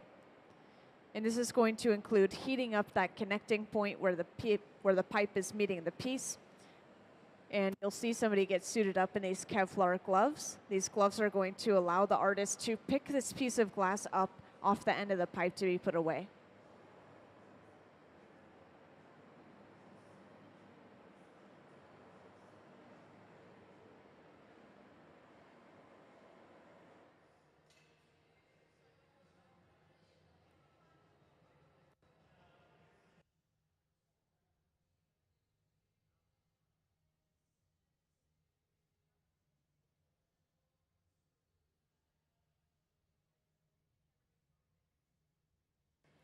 So I wasn't here when they were making them the other day, but they haven't broken any so far today. And oftentimes when you come into this hot shop, you will not see these guys break anything unless it's a very experimental or very difficult project. These guys all are very experienced glass blowers.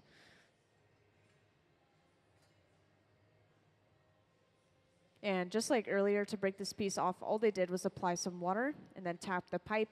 And this is now coming over to the annealer, this large black box over on the left wall. This will slowly cool this piece of glass down, at least overnight, so it doesn't break from thermal shock. So we won't see that piece come out until tomorrow.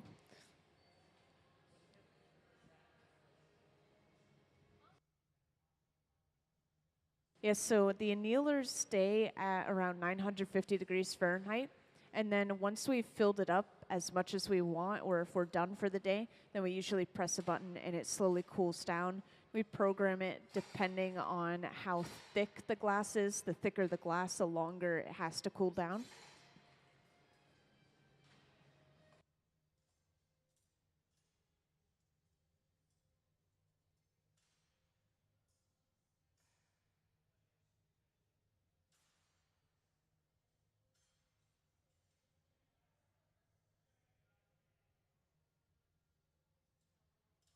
All right, so we are actually going to change up what we're doing real quick. We're going to work on a goblet. Once again, a goblet is like these fancy glasses that we have on this front pedestal here. These were made yesterday. A lot of these were anyways. And so we will create one right now. We already made the bowl section of the goblet. I'm not sure if they're going to use that exact same bowl or make another one. That's the drinking portion of the goblet.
So right now at the center bench, we are getting started on the bowl of this goblet, the drinking portion, which is going to give us 2 bowls total. So we will be able to choose between them as they continue to create this entire goblet.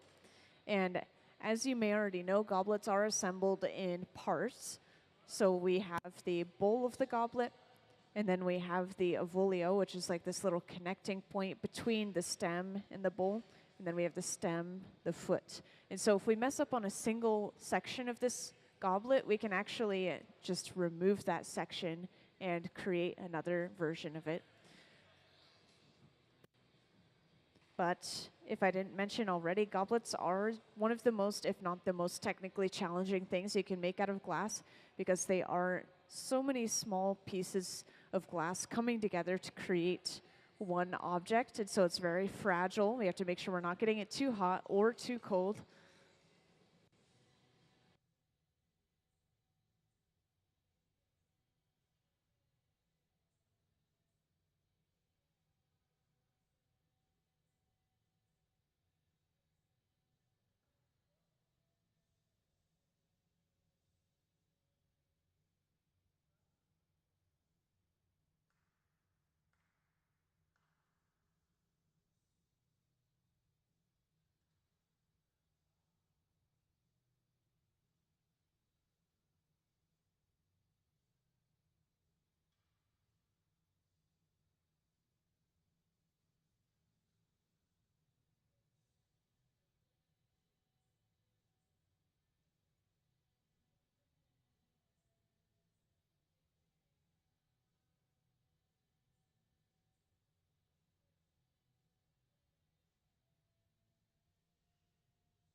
And using that wooden paddle, we have just flattened the bottom of this bowl out. We frequently do use these wooden paddles for flattening sections of the glass, which is why they are so charred. And now that we've flattened the bottom of this bowl, we're getting ready to create the ovolio, which once again is that connecting point between the bowl and the stem. So just this little tiny shape piece of glass.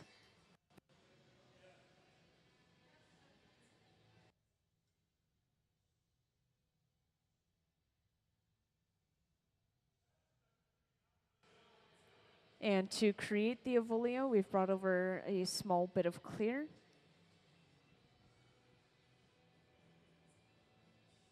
And this is being attached to the bottom of the bowl before they section it off and flatten the completely opposite side of the ovolio.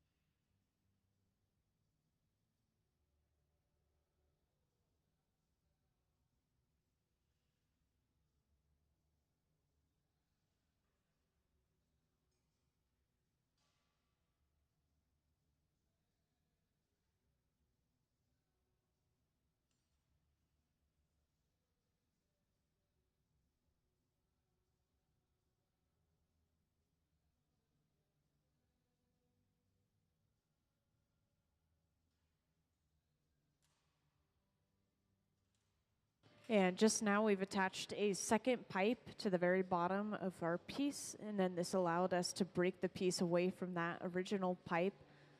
So now we have access to the top of the bowl where we could start to flare this open as wide as we want it for this goblet.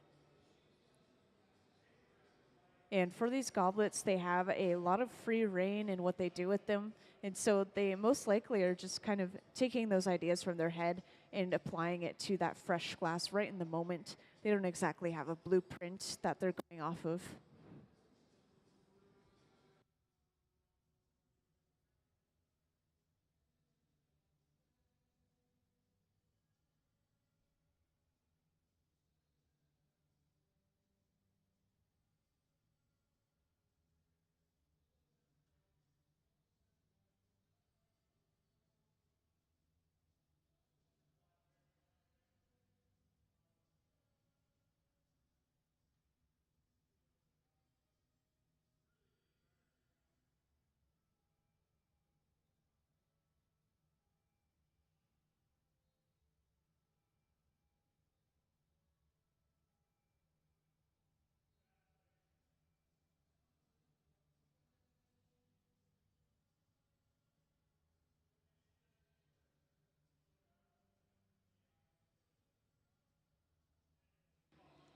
And to open this up, we're going in with a pair of tweezers. And just like with our piece earlier, we've pinched at the opening of the piece before trimming off all of that excess glass. So this is something that you'll see them do with pretty much any blown piece that they create in the hot shop.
Yes, so for those who just joined in, right now we're just working on making a goblet at the center bench.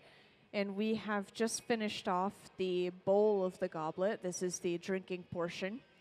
And next we'll start on the stem, and we'll be able to attach this bowl to the top of the stem and finish off one complete goblet.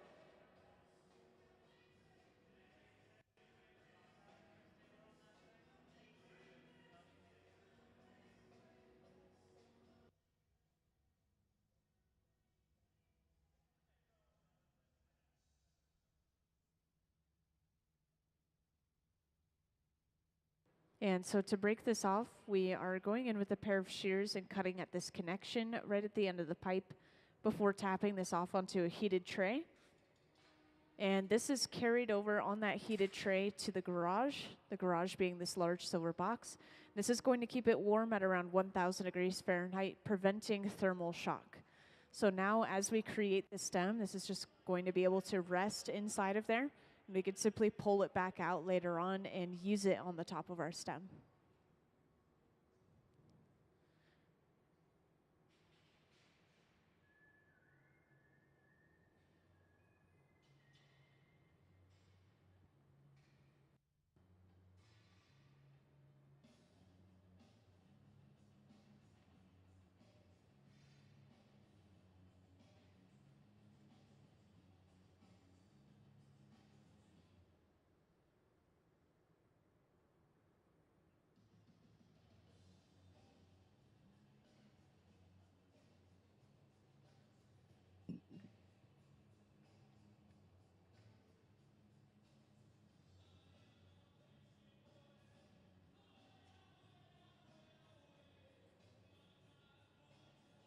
So at the center bench, Gabe has just blown a small clear bubble, and this is being stuffed into a mold on the floor. And this is specifically an optic mold, so this is going to give us these ridges across the surface of the glass, just giving us a texture. And from here, if we wanted to, we could twist these ridges into a spiraling pattern, or we could just keep them straight as they are right now. And this is turning into the optic ball, which is the top portion of the stem. And good thing we have all of these goblets on display in the front pedestal here. These are great examples. So right now we're just working on the optic ball.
So now that we have the optic ball, we will just continue to build this stem from the top down, going away from the pipe.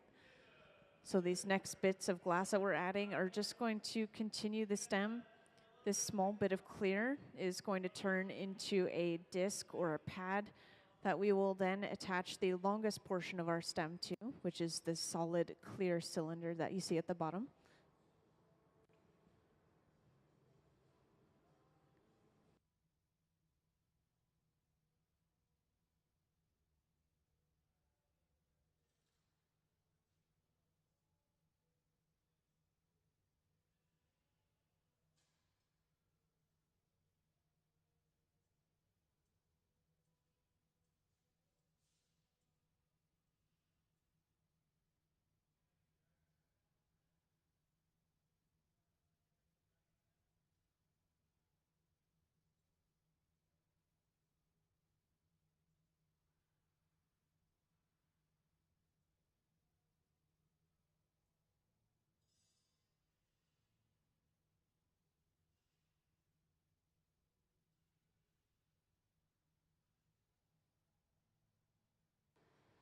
And it looks like we are switching up the stem a little bit.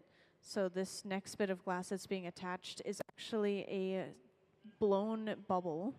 So this is going to create a hollow stem. So instead of there being this solid bit of clear, we're going to have this elongated bubble of clear. And just to make sure that they are dropping this bubble perfectly symmetrical onto the stem, they usually will hold the pipe upright and drop that bit of glass just to make sure that it's completely hitting the center. It's not falling off center as they bring it from the side.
And one more small bit of clear has been brought over and placed at the bottom of the stem. This is going to be shaped and flattened out to continue to follow the shape of the stem. And this is just going to be a platform, basically a platform or a disc, where we will place the foot of the goblet. So as you can see, they flatten this out. It is now a perfectly round disc right at the bottom of our stem. And to create the foot, Ben is creating yet another small clear bubble up in the front. And this is going to be brought over and then dropped just as we did the stem. But this is going to be a little bit of a larger, wider bubble to create a flat foot.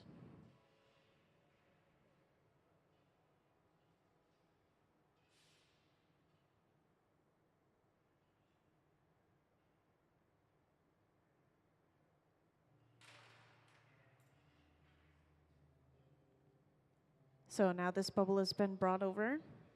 And once again, this is placed right onto the bottom of our stem.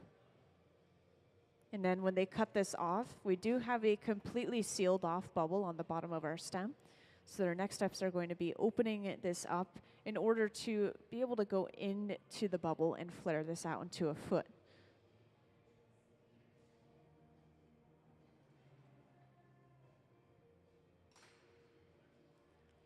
So this is opened using a pair of jacks. We have a little bit of a view of this on the screen. You can see that this has created a divot in the middle of the bubble.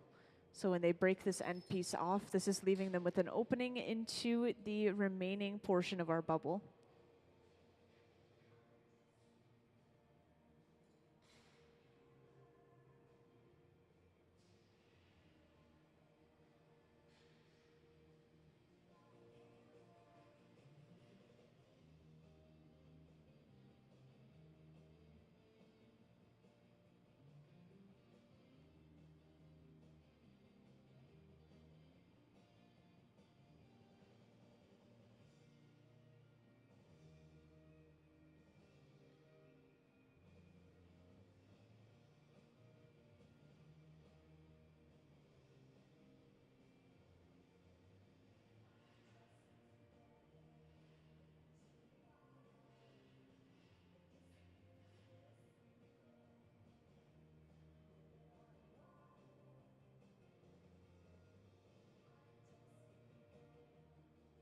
So now that this has been heated up again, Gabe is going in with that pair of jacks, the 2 metal blades, and flaring this open into a plate-like shape.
And just to make sure that this foot is completely flat, this is being sandwiched in between the jacks and a wooden paddle at the moment. And once they're happy with that foot, they'll go ahead and attach a second pipe to the center of the bottom of the foot to be able to break the stem away from the pipe that it's currently attached to. And this is going to give us access to the top of the stem, of course, where we need to attach the bowl of our goblet. And once again, we've already created the bowl of this goblet, so all we need to do now is to basically flip the orientation of this stem and then go ahead and attach the two together. So we are getting close to seeing a final product.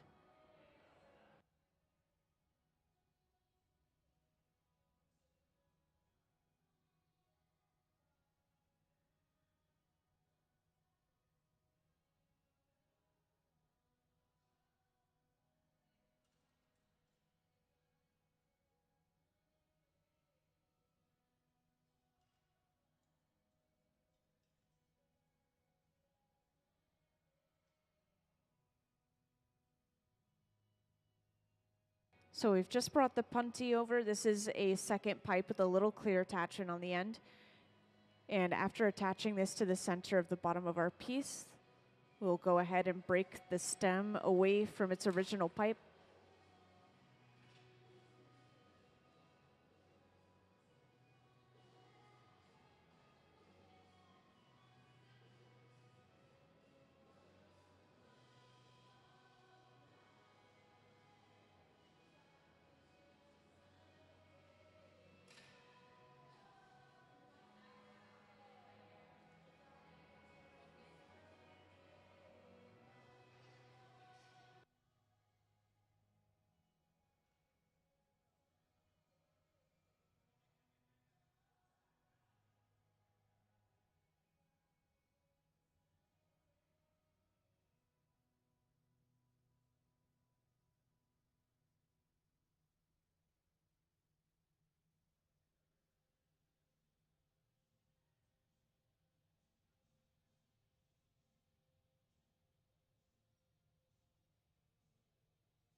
And after making sure that that pipe was fully centered to the stem, they're going to go ahead and start heating up the top of the stem, preparing to bring over that small bit of clear.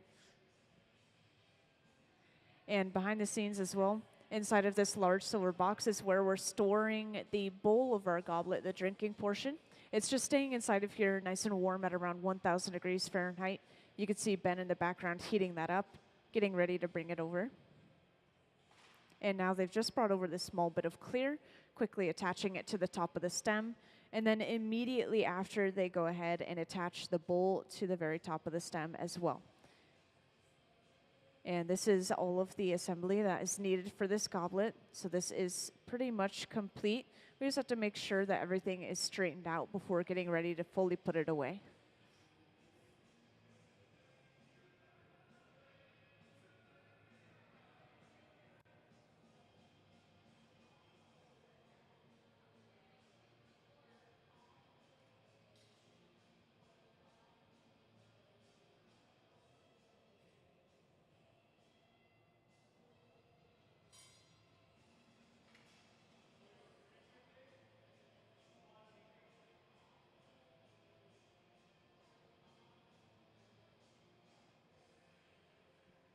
And to get ready to break this piece off and put it away, they start torching around the area that the pipe is connected to the piece. And sometimes they'll go in with a little bit of water to break that connecting area and purposefully break it off of the pipe. Usually with goblets like these, the connection is so small that they're able to simply tap the pipe and that breaks it off.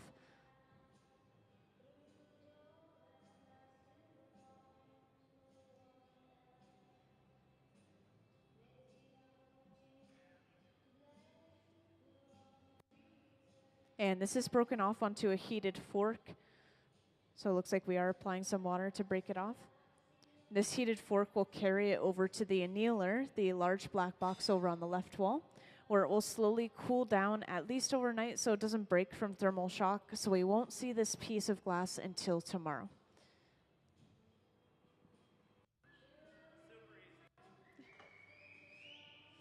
Yes, goblets are very technically difficult, very technically challenging, so they have to take a lot of experience to make them properly. These guys have all been working with glass for over 20 years, up to 30 years individually.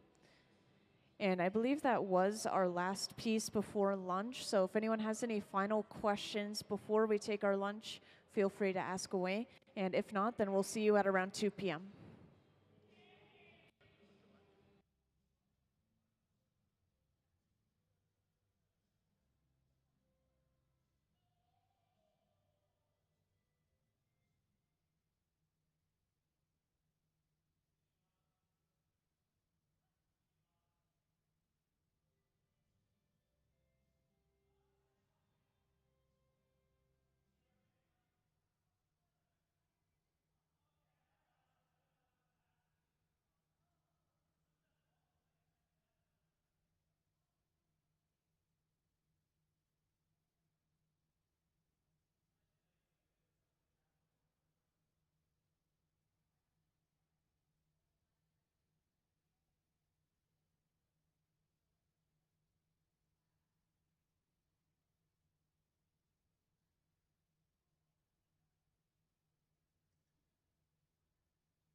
Hello, everyone. Welcome to the Hot Shop here at Museum of Glass.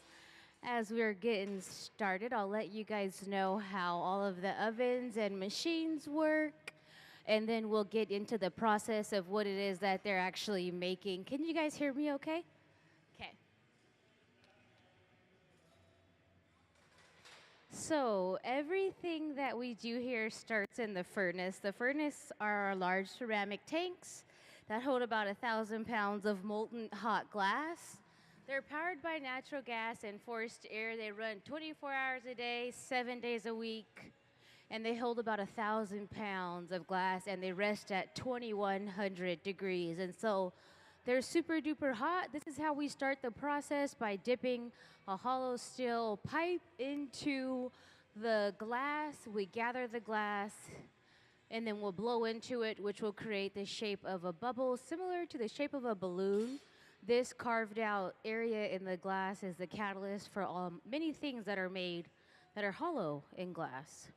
And so from there, as you can see on the end of the rod here, she's marvering at the table. It's radiating thermal energy. It looks like it's orange, but it's actually just clear. It's just very, very hot. And then from there, we'll work in and out of our reheating chambers. Our glory holes are also powered by natural gas and forced air. They're used to reheat the glass to keep it from breaking.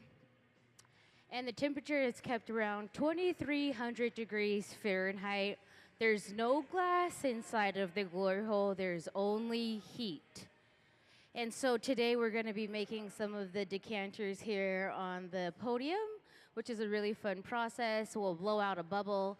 If you look up at the big screen, we're going to bring a color overlay. So Sarah's going to shape up this color overlay. The color is the saturated orange part that she has the jacks on right now.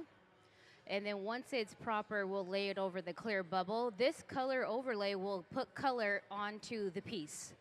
So the piece is a little bit of color and a whole lot of clear. And as we blow out that bubble, it'll look like a lot of one color, but really it's just more clear. So we have to gather over that. So the larger the mass that we gather, the more we can blow a piece out. Okay. So my name is Emily, and if you guys have any questions, feel free to raise your hand. Welcome to those of who are just walking in. We are making decanters today similar to the ones here on the podium. I'll continue to update you guys bit by bit during the process so that you can understand what it is that they're doing. Once again, my name's Emily. If you have any questions, feel free to raise your hand and ask.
We have a couple special programs I'd just like to tell you guys about for a moment as we still get started.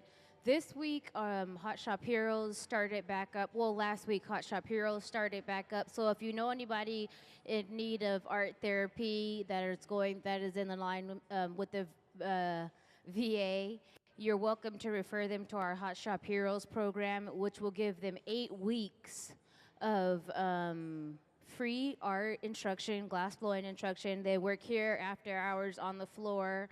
And doesn't mean that you have to stop at that 8 week mark. You're always welcome to come back. And so that's what's awesome about Hot Shop Heroes. And if you're a youth in the audience and you're interested in designing like a fine artist, you can always grab a kids design glass form and submit your kids design glass form. That's for the youth under the age of 12.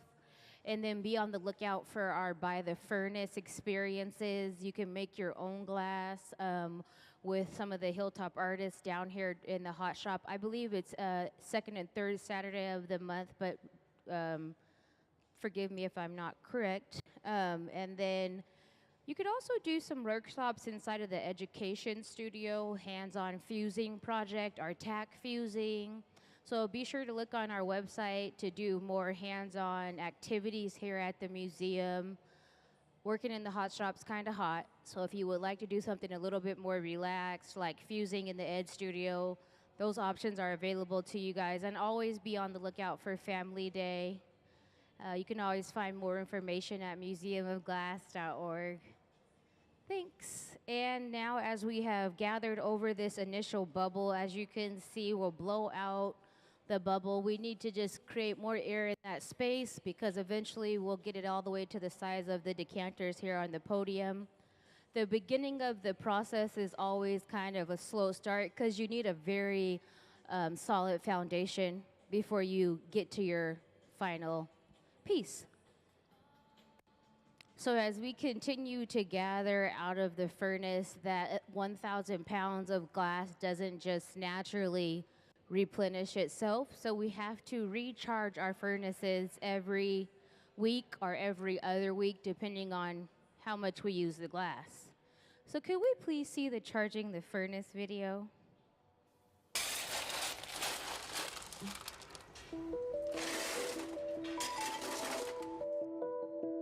Charging the furnace is what we call filling the furnace up with glass. Glass cullet is washed clean and loaded into tubes for filling. Here at the museum, we don't use recycled bottles. Instead, we melt cullet that has been specifically designed to make blown glass art. The primary ingredient in glass is silica sand, or silicon dioxide.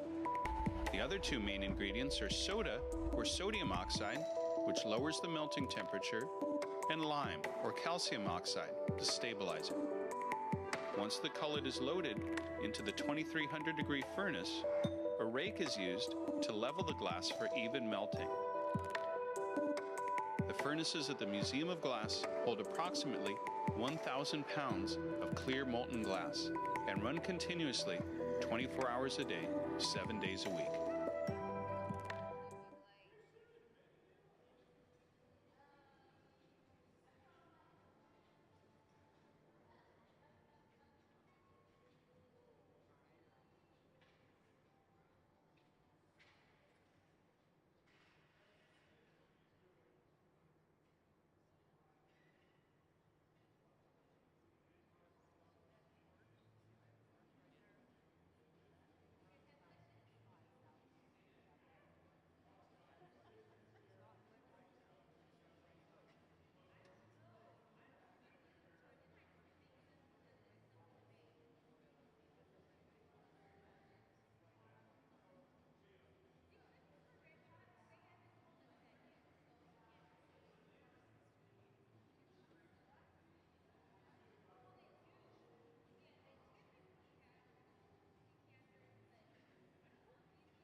So we'll go in with our block. Our block is a piece of hollowed out cherry wood.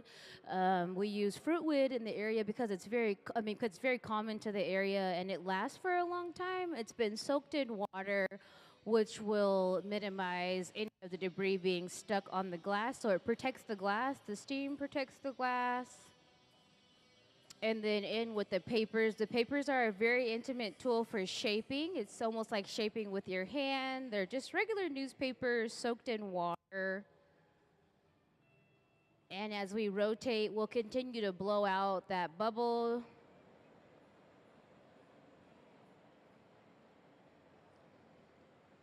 Welcome to the hot shop. We are making decanters. The decanters here on the podium will be the final design that we're going for today.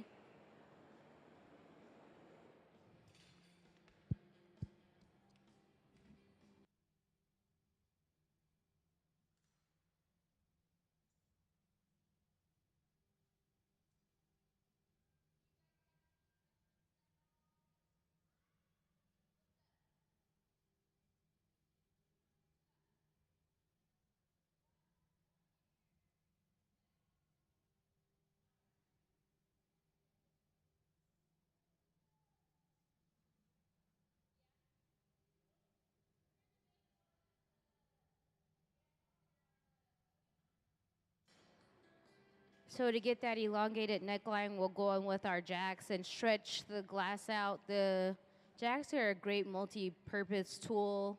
They're like two large kitchen knives inverted. Two big blades inverted.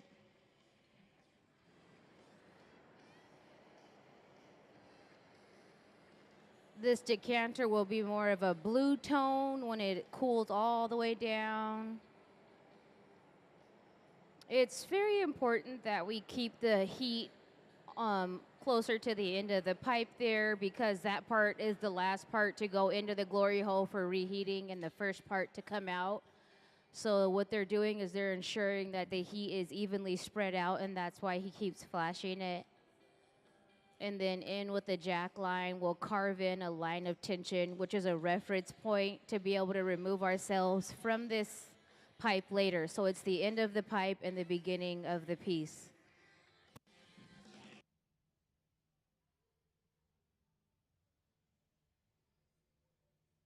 Yeah, great question. So the question was, how do you color the glass?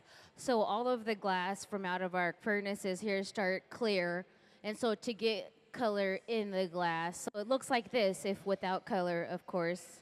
And then to get color into the glass, we have to do a process called color overlay, which means that we take a bar of color, we get it really hot, and then we lay it over a clear bubble.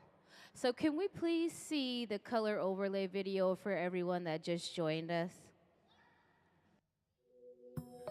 The color in glass comes from adding various materials to the mixture of raw ingredients called batch. Most of the colorants are compounds containing some kind of metal. For example, adding cobalt to clear glass creates a deep blue. Tin and antimony can be used to create white glass, and gold chloride can produce a rich red or pink colored glass. Colored glass is melted in furnaces, just like clear glass, and then is usually rolled into bars for storage and easy application. In order to apply color bar to a bubble, we first need to preheat the color to approximately 950 or 1000 degrees Fahrenheit in a color oven or garage. Once warm, the color is then picked up on the end of a punty rod using a little bit of clear glass as a support.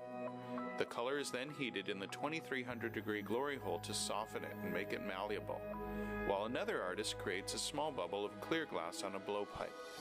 Once warm, the color is dropped over the clear bubble, and then using a variety of hand tools or the steel marver, the color is rolled back over the clear in an even layer. This process is called dropping color, or creating a color overlay. Depending on the project, that bubble is then usually gathered over with clear glass and blown into the final form.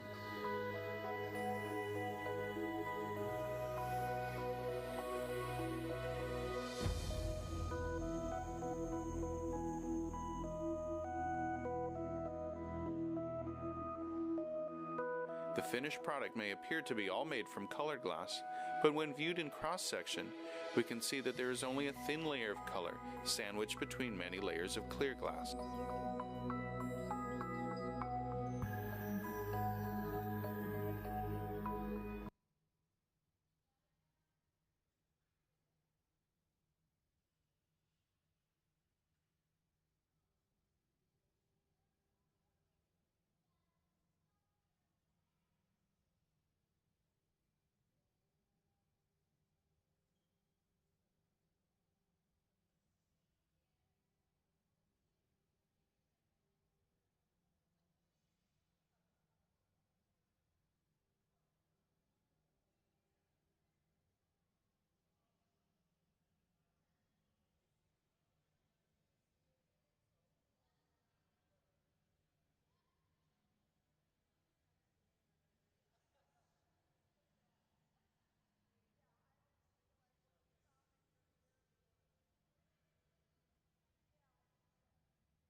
So there's a few different ways that we can add color to glass. There's color overlay, then there's also color frit, and frit is chopped glass that we roll hot glass into. So Sarah's preparing the bottom, a cookie foot for the bottom.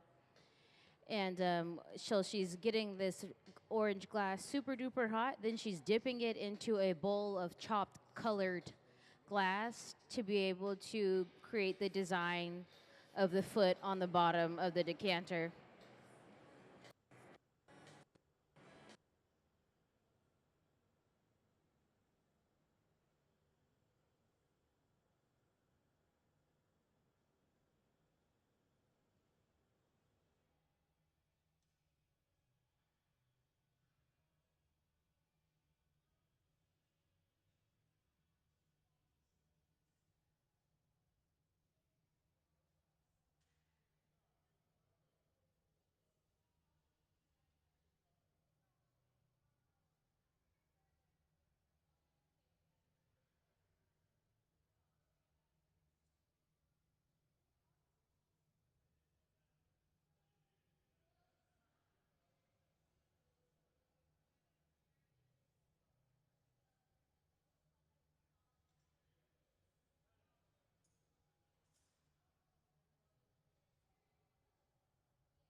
We'll go in with our diamond shears, which are shears that cut in a 360, and all of the tools made for the made for glass blowing.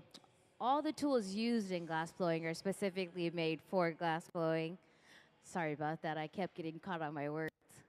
And so we'll go in and cut it off, and then we'll paddle it up to be more so in the design of the ones here on the podium.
So as you can see, we've transferred ourselves off from the initial blowpipe.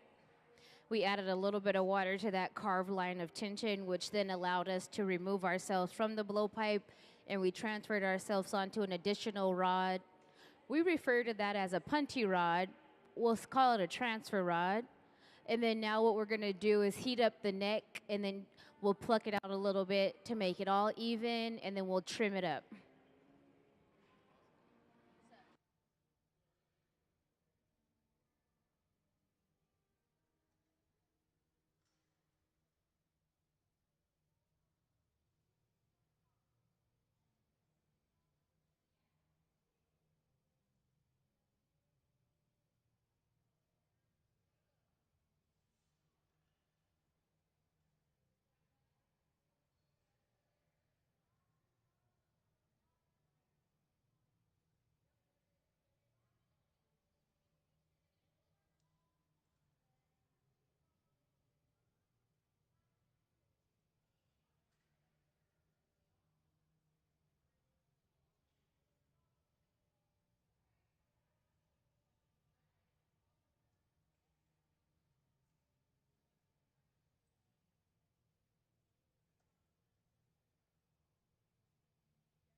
So that's how we get the high and the low points of the squiggle. Is we'll bring over a hot bit, rotate it, and then we'll go in with the tweezers and just manipulate the hot circle that's been laid around.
In order to get the ridges, the high and low points in the handle, Sarah will take her tweezers and just smash them into the glass, kind of like Play-Doh in a way. So the tweezers are open, so it'll give us 3 ridges on the handle.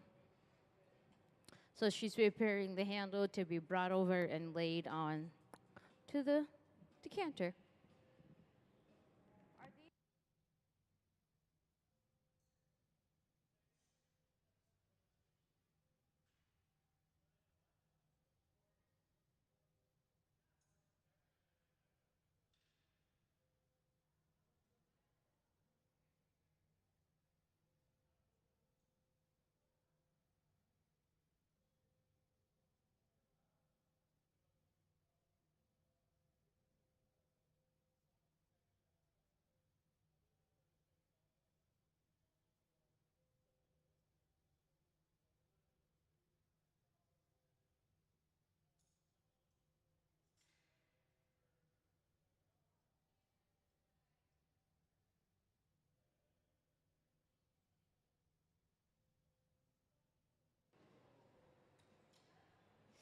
And that's how the handle is placed on.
So now Sarah is all suited up to be able to catch the piece off the pipe. Her suit is made, well, her mittens are made out of Kevlar, which is the same material as bulletproof vest.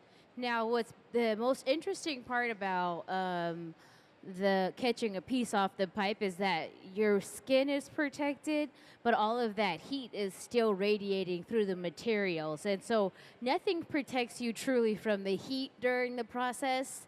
You just gracefully get it to where it needs to be in order for you to remove yourself from the heat extensively being exposed to it. And so keep in mind that when she catches this piece, it's still above 1800 degrees. And so she just will slowly walk it to the annealing oven. So we'll add a little bit of water to that punty rod, to that transfer bit. We'll tap the pipe and the vibrations will allow us to pop off the pipe. Let's give them a round of applause for all their hard work.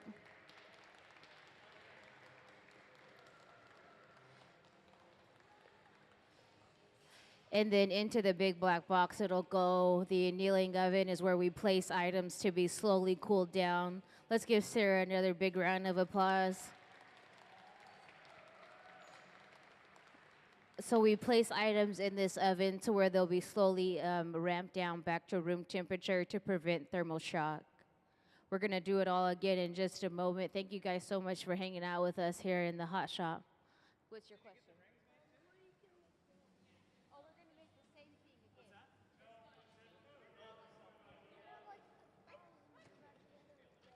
We'll have a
So, everything that we do here starts in the furnace.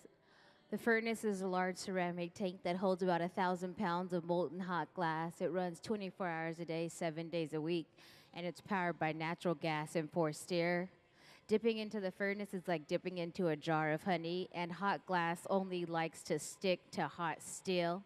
And so, as we rotate that hot stainless steel pipe, will then blow into the end of the pipe, which will create a bubble similar to the shape of a balloon. And then from there, we can do many things like shape it at the bench, add color, and most importantly is go back into the glory hole, the reheating chamber, to keep the glass malleable. The glass has to stay above 1,000 degrees while it's being worked, and so you'll see that we constantly go in and out of the glory hole, which is also powered by natural gas and forced air. It's used to reheat the glass to keep it from breaking, and it's kept at 2,300 degrees. Again, there's no glass inside of the glory hole, there is only heat. So in the beginning process, what we have to do in order to put color into the glass, because all the glass in the furnace is clear, is we have to perform a color overlay.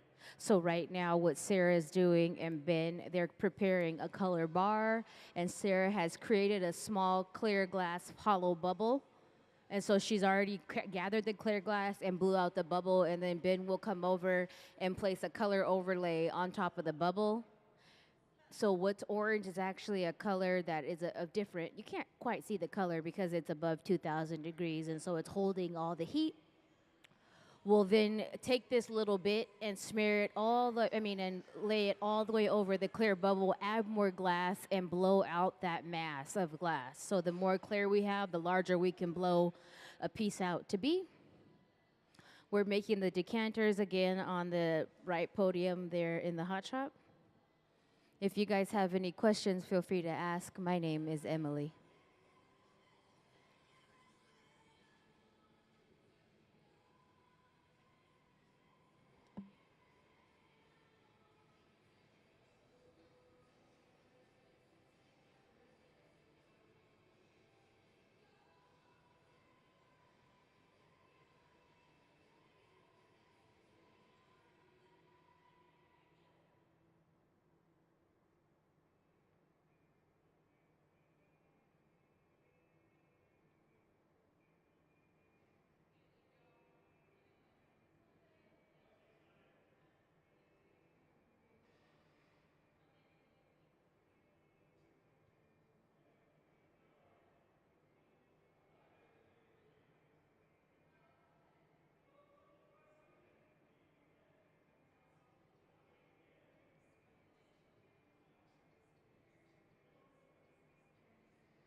they'll go in with the block, which will help cool up those outer layers. It's super hot on the outside, so we'll cool the skin to stabilize it. So we would like to learn about the furnaces and how we get more glass. So as we continue to take glass from the furnace only holds clear glass, but we refill the furnaces every week or every other week. We have a hot shop tech who runs all the equipment in the hot shop, and his job is to recharge the furnaces. And so yes, as we continue to take the glass out, it doesn't just magically reappear, right? And so we have to recharge the furnace. So can we please see the charging the furnace video?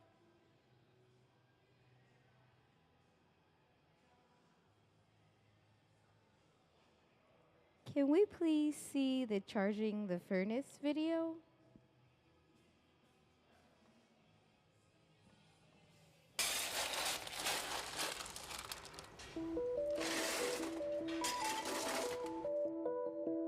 Charging the furnace is what we call filling the furnace up with glass. Glass cullet is washed clean and loaded into tubes for filling. Here at the museum, we don't use recycled bottles. Instead, we melt cullet that has been specifically designed to make blown glass art. The primary ingredient in glass is silica sand, or silicon dioxide. The other two main ingredients are soda, or sodium oxide, which lowers the melting temperature, and lime, or calcium oxide, to stabilize it. Once the cullet is loaded into the 2300 degree furnace, a rake is used to level the glass for even melting. The furnaces at the Museum of Glass hold approximately 1,000 pounds of clear molten glass and run continuously 24 hours a day, 7 days a week.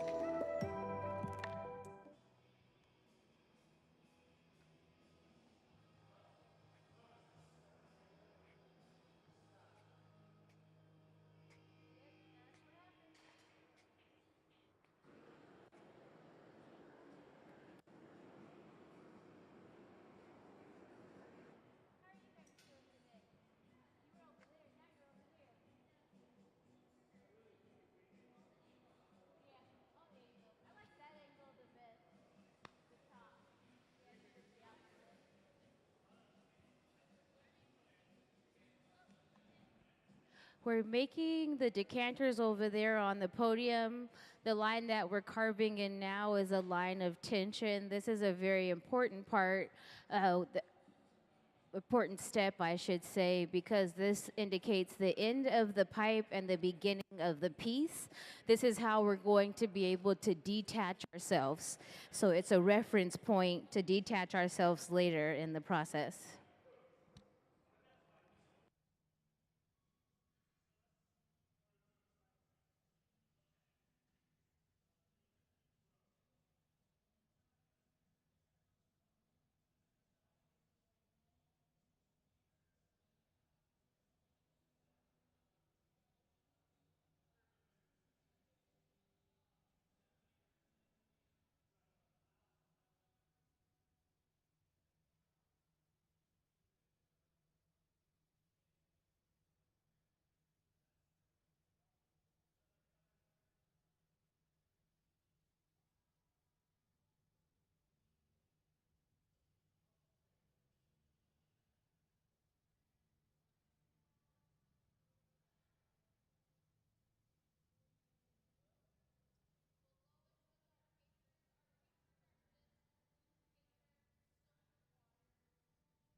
So we're gonna go in, get it nice and hot, laid on top, laid on the bottom.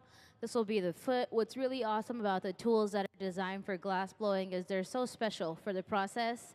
And so these shears cut in a 360. So it'll give us a nice clean break.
Hi, welcome to the hot shop.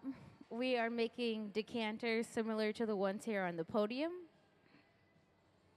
We've already added the foot. We'll add the wrap, the swirly wrap next. So we'll wrap hot glass around the neckline and then edit it to where it'll have high and low points. We'll come in with the transfer rod and transfer it off the initial blowpipe. We'll add a little bit of water to that carved in line of tension, our reference point to remove ourselves, which is at the top of the decanter.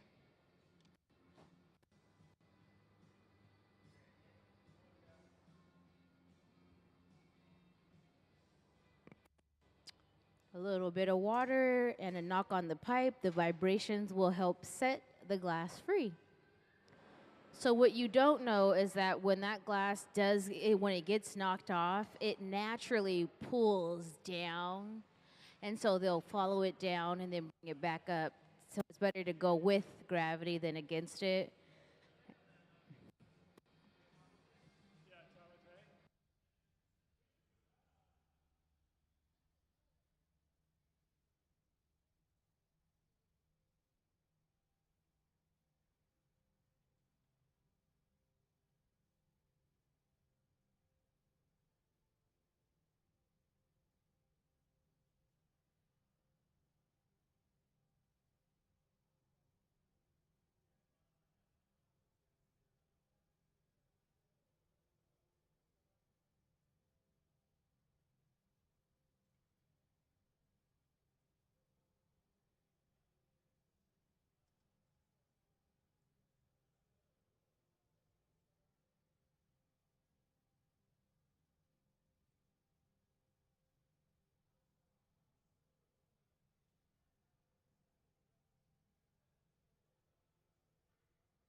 We'll go in and tweeze up that neckline a bit.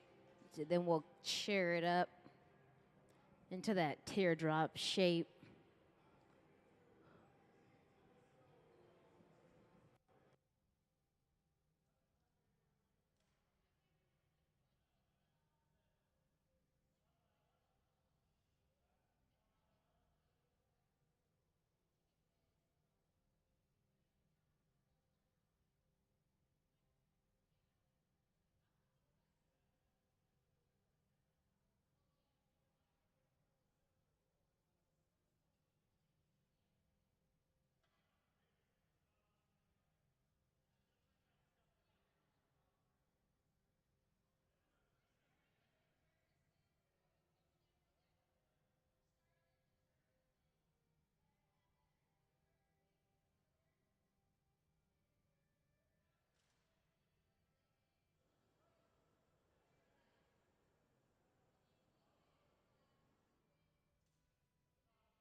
Can we please see the color overlay video to learn how the glass got color?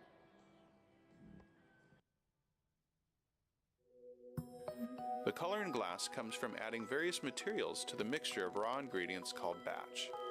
Most of the colorants are compounds containing some kind of metal. For example, adding cobalt to clear glass creates a deep blue.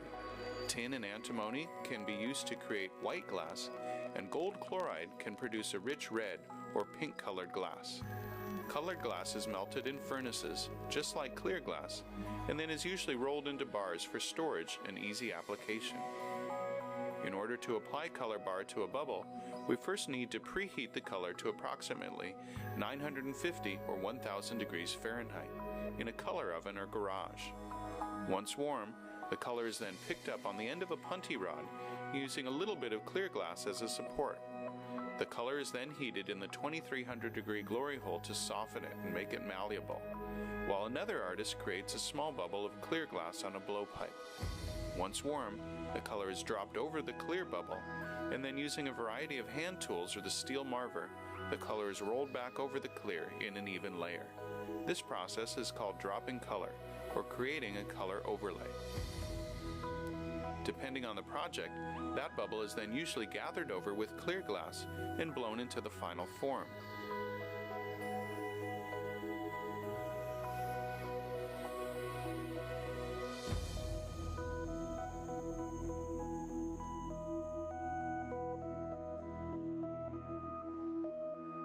The finished product may appear to be all made from colored glass, but when viewed in cross-section, we can see that there is only a thin layer of color sandwiched between many layers of clear glass.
countless. We have to continue to work in and out of the glory hole because it has to remain evenly heated throughout.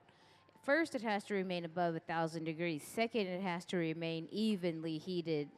So Sarah just brought over the handle. She used her tweezers to create some high and low points and then pull it out. The tweezers freeze the design into the glass, so as it stretches, it carries out that design. A really good question is how many times do we go in and out of the reheating chamber during the process? It's a really great question because it's countless times. Maybe there's something different with this one in opposition to the one we made before. Maybe the one before we had less reheats. But the number is unknown. A million times during the working process.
Let's give them a round of applause for all their hard work.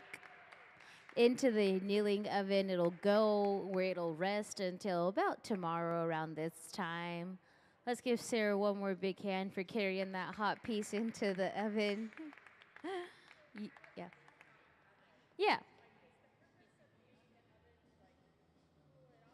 Yeah. Yes.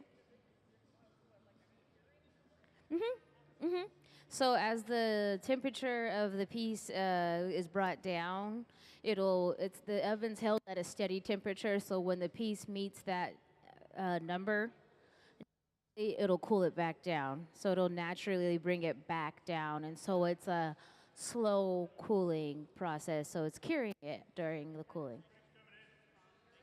Yes, and it prevents thermal shock. Have a good one.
So as we gather from the furnace, we'll then get this pipe ready, blow a bubble, and then lay a color overlay over the clear bubble, and that's how we'll get color in the glass. We'll then gather more clear over that bubble and blow it out. So we use a little bit of color and a whole lot of clear to be able to blow out the body of the vase, of the decanter.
Can we please see the furnace diagram?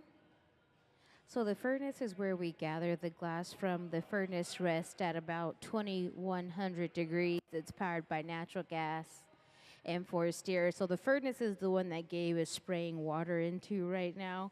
Sometimes we spray water into the furnace to minimize the bubbles that may start to build up in the glass. We don't want bubbles. It's okay if they're there, but we ideally don't want them. Can we please see the furnace diagram? And so that's what the inside of the furnace looks like. It's a large ceramic crucible inside that holds about 1,000 pounds of molten hot glass. And then the reason why we keep dipping in and out of the reheating chamber is because we have to keep the glass hot after we take it from the furnace. It has to remain above 1,000 degrees during the process to prevent thermal shock. Can we please see the glory hole diagram? So the glory hole is the reheating chamber. It's powered by natural gas and forced air. It's only used to reheat the glass to keep it from breaking, and its temperature is kept around 2,300 degrees Fahrenheit. There's only hollow fire brick inside of that barrel there.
So we take the glass from the furnace and then we add a little color to it by doing something known as a color overlay process.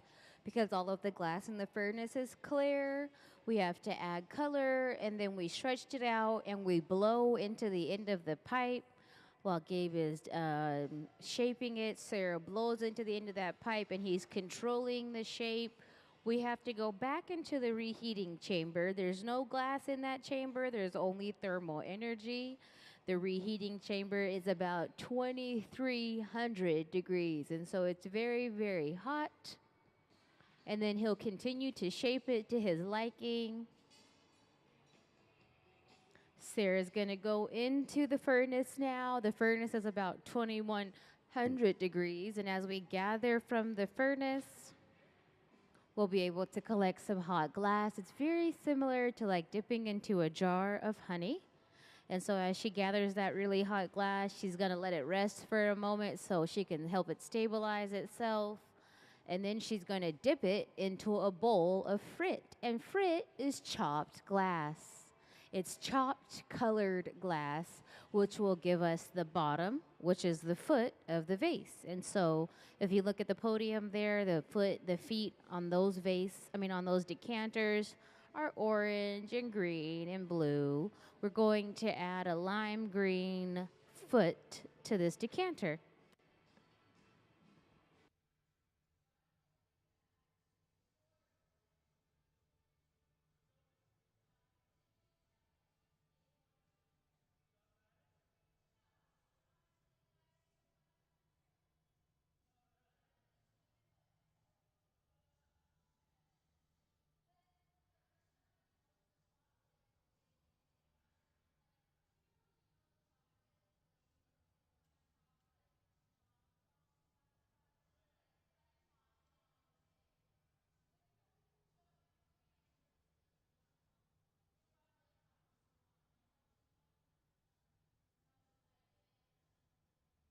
We have we have to flash the back of the pipe here, the end of the pipe, because this part is the last part to go into the reheating chamber and it's the first part to come out.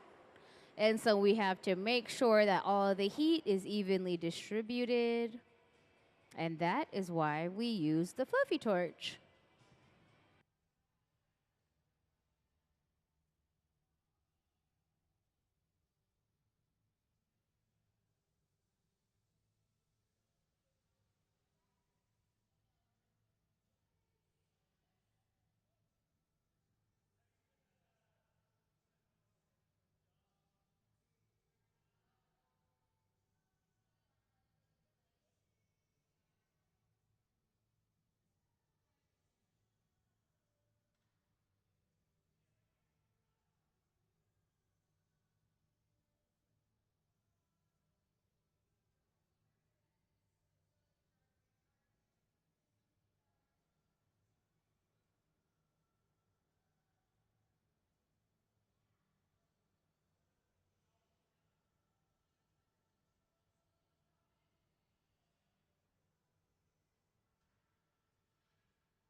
So now we're going to lay the foot onto the bottom. Sarah will bring over the foot, and with the diamond shears, we'll cut the glass. And the diamond shears are an excellent tool for a clean cut, and it will release us with a 360. A 360 cut. And then we're going to shape up the foot.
So now we have to transfer the piece off of the blowpipe so we can clean up the opposite side. Now that we've cured the bottom and it's out to our desired liking, we will now transfer ourselves from the initial blowpipe so we can work on the top.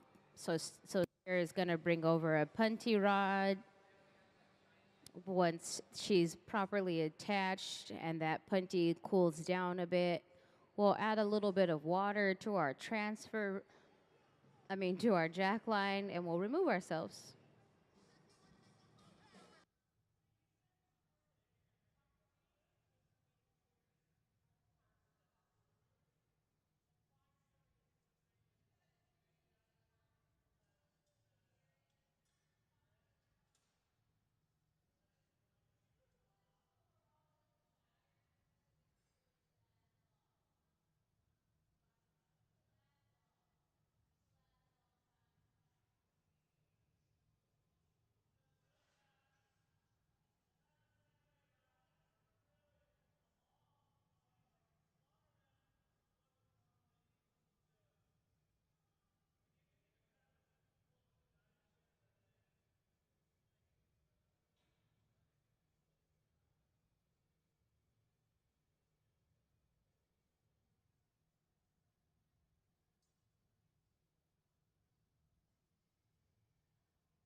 So now we'll go in and start to open up the top of the decanter before we shear it off, and then add the lip wrap and the ring wrap towards the bottom of the vessel.